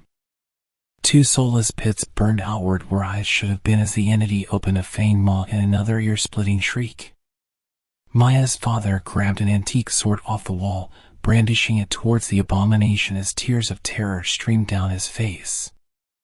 "Get out of my house, you hell-spawned freak," he screamed hoarsely. The shadowy beast let out a guttural roar that shook the entire house. It lumbered forward with surprising swiftness, swiping at Maya's father and sending him flying across the room. As her mother screamed, the demon turned its hollow gaze upon Maya, opening its jaws impossibly wide as an endless chasm of teeth and darkness. Maya stood trembling and paralyzed, unable to move or even scream as the nightmare abomination bore down upon her. Just before it struck, she saw flashes of hooded figures seemingly summoning the demon through occult rituals, heard ghastly whispering in ancient tongues. Then everything went black. Maya awoke sometime later in the hospital, her body battered and bloody. She had no recollection of what happened after the demon attacked. Her parents were in shikaken but stable condition. Physically, Maya had recovered after a few weeks. But mentally and emotionally, she knew she would never be the same. The darkness and evil she had witnessed could never be unseen. She still saw hellish, demonic figures in her night terrors, always accompanied by those chilling, incomprehensible whisperings. Her parents insisted they leave Darrington and never look back. But Maya knew that whatever malevolent forces had haunted that house, she would always see them lurking in the shadows behind her eyes for the rest of her days.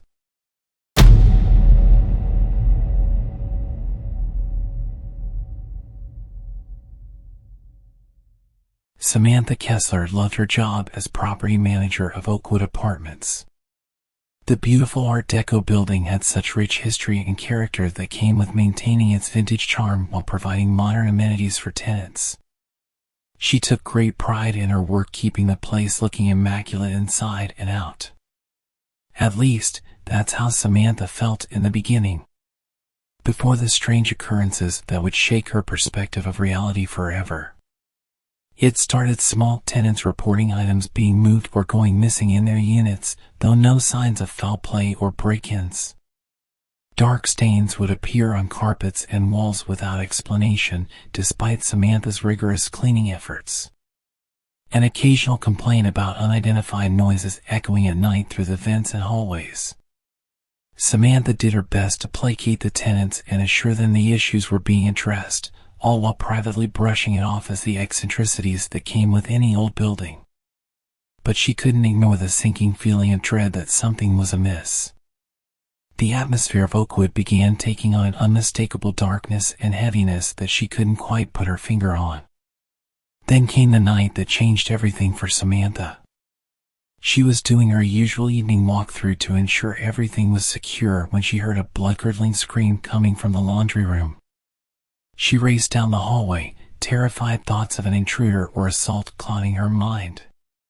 When she burst through the door, Samantha wasn't prepared for the bone-chilling sight that awaited her. Hunched over the washing machines was a desiccated figure, emaciated and naked with leathery gray skin pulled taut over protruding bones. As it turned toward her, Samantha felt her stomach lurch at the sight of its hollow eye sockets and mouth contorted into a perpetual scream. It let out an ungodly wail that seemed to chill the entire room as it began scuttling towards her in a spider-like crawl.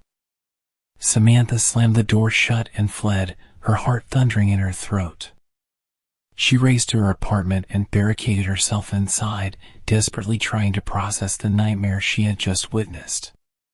No matter how hard she tried to rationalize it as a waking dream or trick of shadows and light, she knew what she had seen was horrifyingly, undeniably real. In the following days, the paranormal activity around Oakwood only intensified. Tenants began reporting shadowy apparitions lurking in their peripheral vision at night. That same banshee-like shrieking would echo through the hallways at all hours. Cryptic hieroglyphs and symbols reminiscent of occult writing began appearing on the walls, only to vanish just as inexplicably. Several tenants broke their leases and fled, convinced the building was haunted or possessed by demonic entities. Samantha descended into a spiral of obsessive research and investigation into Oakwood's past, desperate for an explanation. What she finally uncovered only brought more horrifying questions than answers. The building had previously been the home of a reclusive occultist back in the 1920s who was rumored to have been experimenting with forbidden rituals and opening doors that should never have been opened. Could the entities now haunting Oakwood be the result of those blasphemous practices nearly a century ago? Samantha knew she needed to take whatever heinous supernatural forces had been unleashed upon this place. She needed to find a way to fight back or escape before she lost her sanity completely. But every time she glimpsed that withered, shrieking monstrosity out of the corner of her eye, she knew that might already be a lost cause. As much as she wanted to run away from the abyss of darkness consuming Oakwood, Samantha feared it was already far too late. That the hellish abyss had opened not just in the building's walls, but within her very soul as well.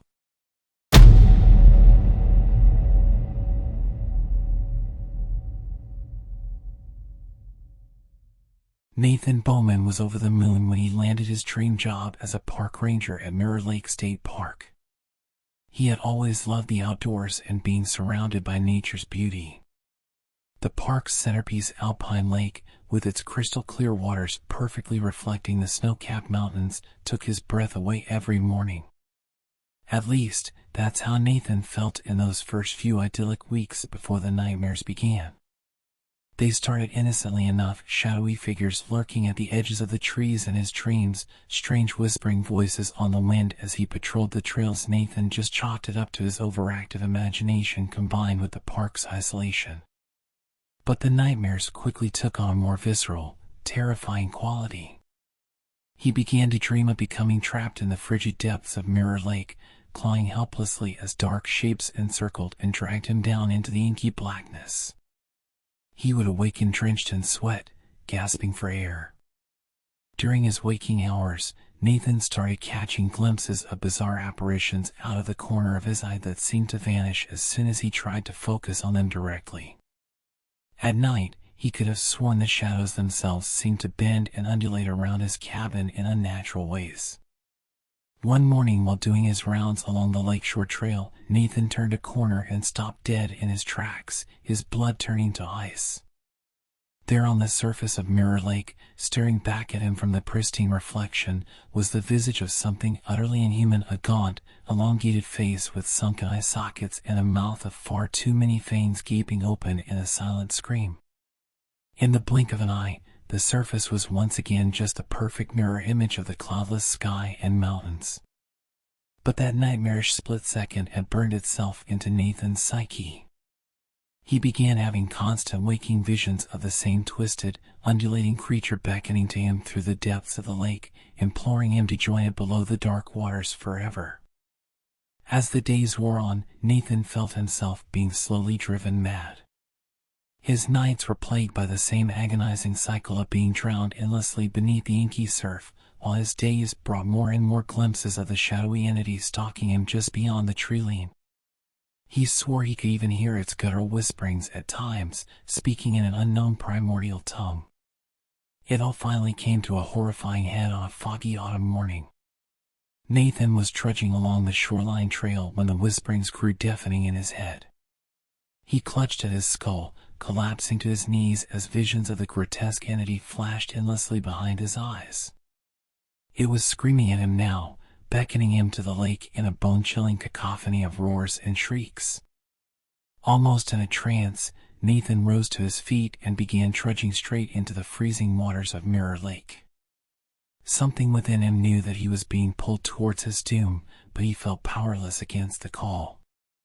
He felt the bone-numbing chill envelop his body as the waters rose up to his waist, his chest, his chin.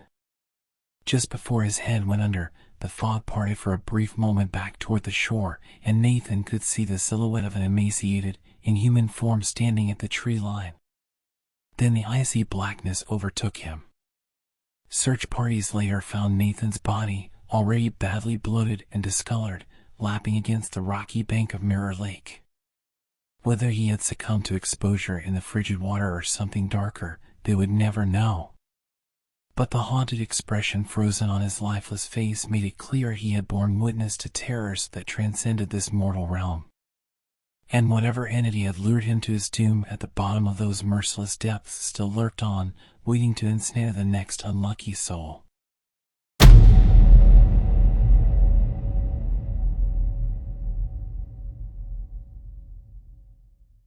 Sarah and Mike Wilkins were thrilled about their recent purchase of the old Green Meadows farm. Sure, the rustic two-story farmhouse was a bit rundown and needed some TLC, but they saw so much potential to create their dream home surrounded by the gorgeous rural landscape. If only they knew the nightmares that would soon plague them within those walls. It started with little things, strange noises in the night, lights flickering inexplicably, doors creaking open on their own. Easily explainable quirks of an aging home, Sarah and Mike thought at first. But soon, the occurrences took on a far more menacing and unsettling tone. One morning, Sarah awoke to find every cabinet door in the kitchen flung wide open, all their contents spilled across the counters and floor in a staggering mess. Later that same week, Mike went outside to do yard work only to find all their tools and lawn equipment strewn haphazardly across the fields in a bizarre pattern looking almost ritualistic. Both Sarah and Mike started seeing fleeting shapes plummeting through their peripheral vision while inside the house dark, twisting forms that vanished the second they tried to focus on them. The thuds and unexplained noises grew louder and more persistent, oftentimes sounding like heavy footsteps in the dead of night.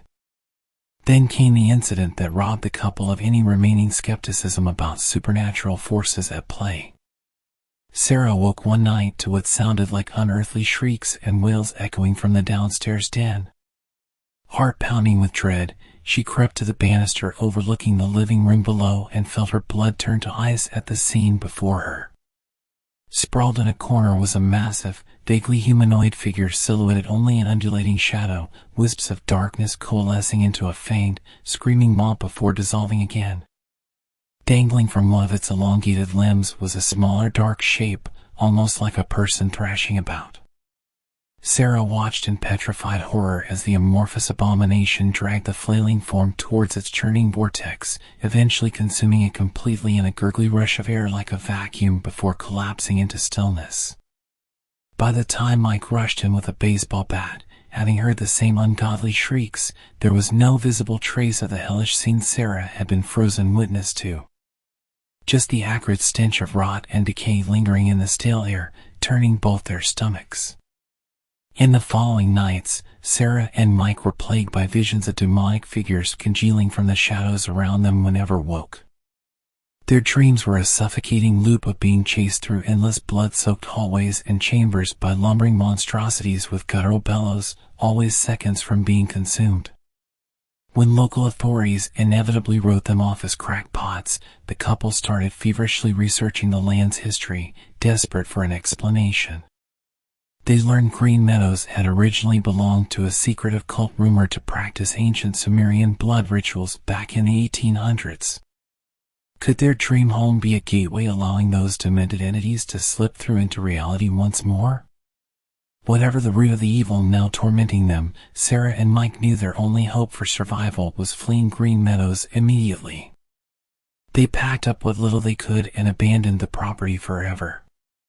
But even after putting miles between them and the accursed farm, the visions and nightmares would never fully fade. Just when they thought they had moved on, some small occurrence of flickering light, a whispered groan from the shadows, the rancid scent of death and decay would send them hurtling back into the depths of sheer terror. Deep down, they knew the forces they had stirred at Green Meadows would never fully be escaped. Those ancient shadows had tasted their darkest fears and implanted themselves in their psyches permanently. And they would forever lie in tormented wait to be rejoined with the souls of Sarah and Mike Wilkins again someday.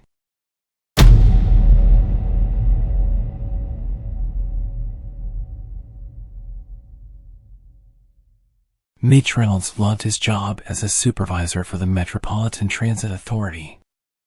Ever since he was a kid, he had been fascinated by the underground world of railways and tunnels sprawling beneath the city streets. When the opportunity came up to spearhead the renovation of the long-abandoned Blackridge subway station, Mitch leapt at the chance. The station had been built in the early 1900s but shuttered decades ago after a tragic fire claimed numerous lives. As Mitch's crew began clearing out the centuries' worth of debris, strange occurrences immediately began to emerge. Tools would go missing from the work site without a trace. Shadowy figures would flit through the corners of the crew's vision down the etched tunnel lines, only to vanish into the darkness when spotted. Horrible groaning sounds reverberated through the crumbling brick walls at all hours, voices almost seeming to call out before cutting off in anguished whispers. Mitch did his best to convince himself and his increasingly spooked team that they were just being fed by superstition and overactive imaginations. The underground environment just had a naturally creepy feel to it combined with years of urban legends surrounding Blackridge's bloody history. But the phenomena only grew more undeniable and unsettling. Mitch began discovering strange symbols and runes etched into the tunnel beams, images resembling occult markings and demonology. Thick, rancid odors likened to burning flesh would suddenly inundate the work zone at random, making everyone gag and recoil. Then one night during the graveyard shift, a terrified shriek echoed from deep within the tunnels where Pablo, one of the electrical crew, had been working to restore power lines. His co-workers raced to the source 10 minutes later, but Pablo had just vanished into the subterranean labyrinth without a trace. Public anger and intrigue over the strange disappearance descended on the Blackridge site, despite the police finding no evidence of foul play. Mitch was cornered daily about the unsafe working conditions and urban legends his crew had awoken.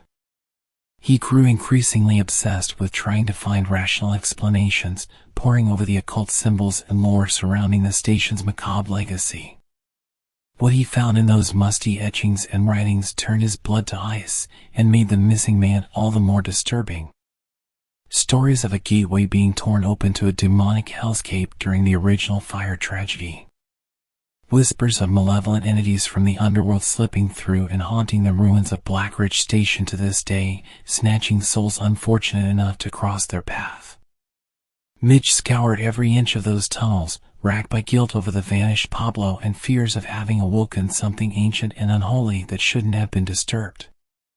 And the more he saw, the more he began to believe the legends were all horrifyingly true. The symbolism and rituals were unmistakable matches for real-life occult practices across dozens of cultures and centuries. Strange ashen outlines resembling human bodies seemed seared into the very walls themselves at the epicenter where Blackridge's fire had originated decades ago. And then there were the sounds. The blood-curdling screeches and howls ripping through those hellish catacombs that no human tongue could replicate. They bored so deeply into Mitch's subconscious that he began to understand their demonic language, calls of dread, hunger, and eternal torment echoing from something decidedly not of this world. Mitch fled Blackridge, never to return, his psyche forever shattered.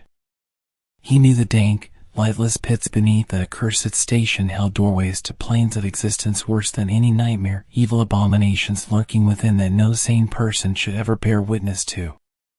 Some things were meant to stay lost in the bowels of the earth forever. Mitch only wished he had heeded the cries for help never to unearth what dwelled below Blackridge before it was far too late.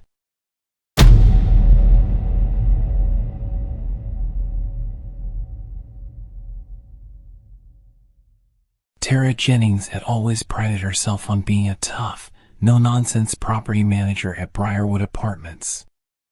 She had grown up in a rough neighborhood and faced her fair share of harsh realities in life. Tara wasn't the type to scare easily or buy into superstitious mumbo-jumbo. At least, that's what she thought before the incident started occurring at Briarwood. It began simply enough: mysterious sounds like faint footsteps or dragging noises echoing up and down the building's empty hallways at night. Tenants complained about objects being inexplicably moved or going missing from their units with increasing frequency. A few even reported glimpsing shadowy figures skulking in the corners of their peripheral vision before disappearing. Tara did her best to brush it all off as overactive imaginations, noisy neighbors, or simple forgetfulness. This was an older building in a rougher part of town, after all. Strange occurrences were inevitable background noise that came with the territory. But she couldn't ignore the pit of dread growing in her stomach with each new incident report that trickled in. The building almost seemed to be taking on a palpable heaviness and aura of wrongness somehow. Tara felt her tough exterior slowly eroding away. One evening, while making her nightly security rounds of the premises, Tara's blood turned to ice as an unearthly shriek echoed down the hallway around the corner ahead. She froze, straining her ears as it was followed by what sounded like heavy, lumbering footsteps drawing nearer. Fighting every instinct to turn and run, Tara slowly inched forward to investigate. As she crept around the corner with her flashlight raised, the beam illuminated what she can only describe as a waking nightmare. Hunched in the middle of the hallway was an emaciated, vaguely humanoid figure easily 7 feet tall, desiccated gray flesh pulled taut over protruding bones. Stringy clumps of greasy hair hung from its elongated skull as the creature slowly turned towards Tara, unleashing another glass-shattering howl that seemed to reverberate through her very soul. In that moment of sheer, mind-numbing terror as she gazed upon its twisted visage, Tara felt a warm wetness spreading down her leg. She knew then this was no hallucination or random junkie entrapped in the building. This thing was something decidedly inhuman and evil. Something that should never be witnessed outside of one's darkest night terrors. As quickly as it had materialized before her, the ghastly abomination seemed to dissipate and melt backwards into the shadows, letting out one final guttural snarl. A heartbeat later, the hallway was plunged into silence and near total darkness once more. Tara collapsed against the wall, chest heaving as she tried to process what she had just borne witness to. Nausea and cold sweat racked her body while visions of that soulless thing flashed endlessly behind her eyes. She knew her life would never be the same after this night. In the ensuing weeks, Briarwood descended into paranormal pandemonium as the entity's activities only intensified. Tenants fled while others were driven to psychosis by the waking night terrors they experienced. Bloodcurdling howls shook the foundation at all hours. Dark, viscous substances would coat hallways like a hellish calling card. Hieroglyphic symbols and occult writings reminiscent of ancient demonology began manifesting on the walls themselves. Tara tried in vain to get police to investigate, to alert others to the evil that had been unleashed. But without tangible evidence, she was branded delusional and ultimately dismissed. The nightmare was hers and Briarwood's alone to suffer through until the bitter end. As she now sits barricaded in her apartment amid the wreckage of what was once Briarwood, awaiting the entity's return, Tara realizes there are darker forces at play in this world than any tough upbringing could have prepared her for. As the sun sets once more, she wonders if anyone is truly ready to confront something so ancient and malevolent when it emerges from the dread recesses of hell itself.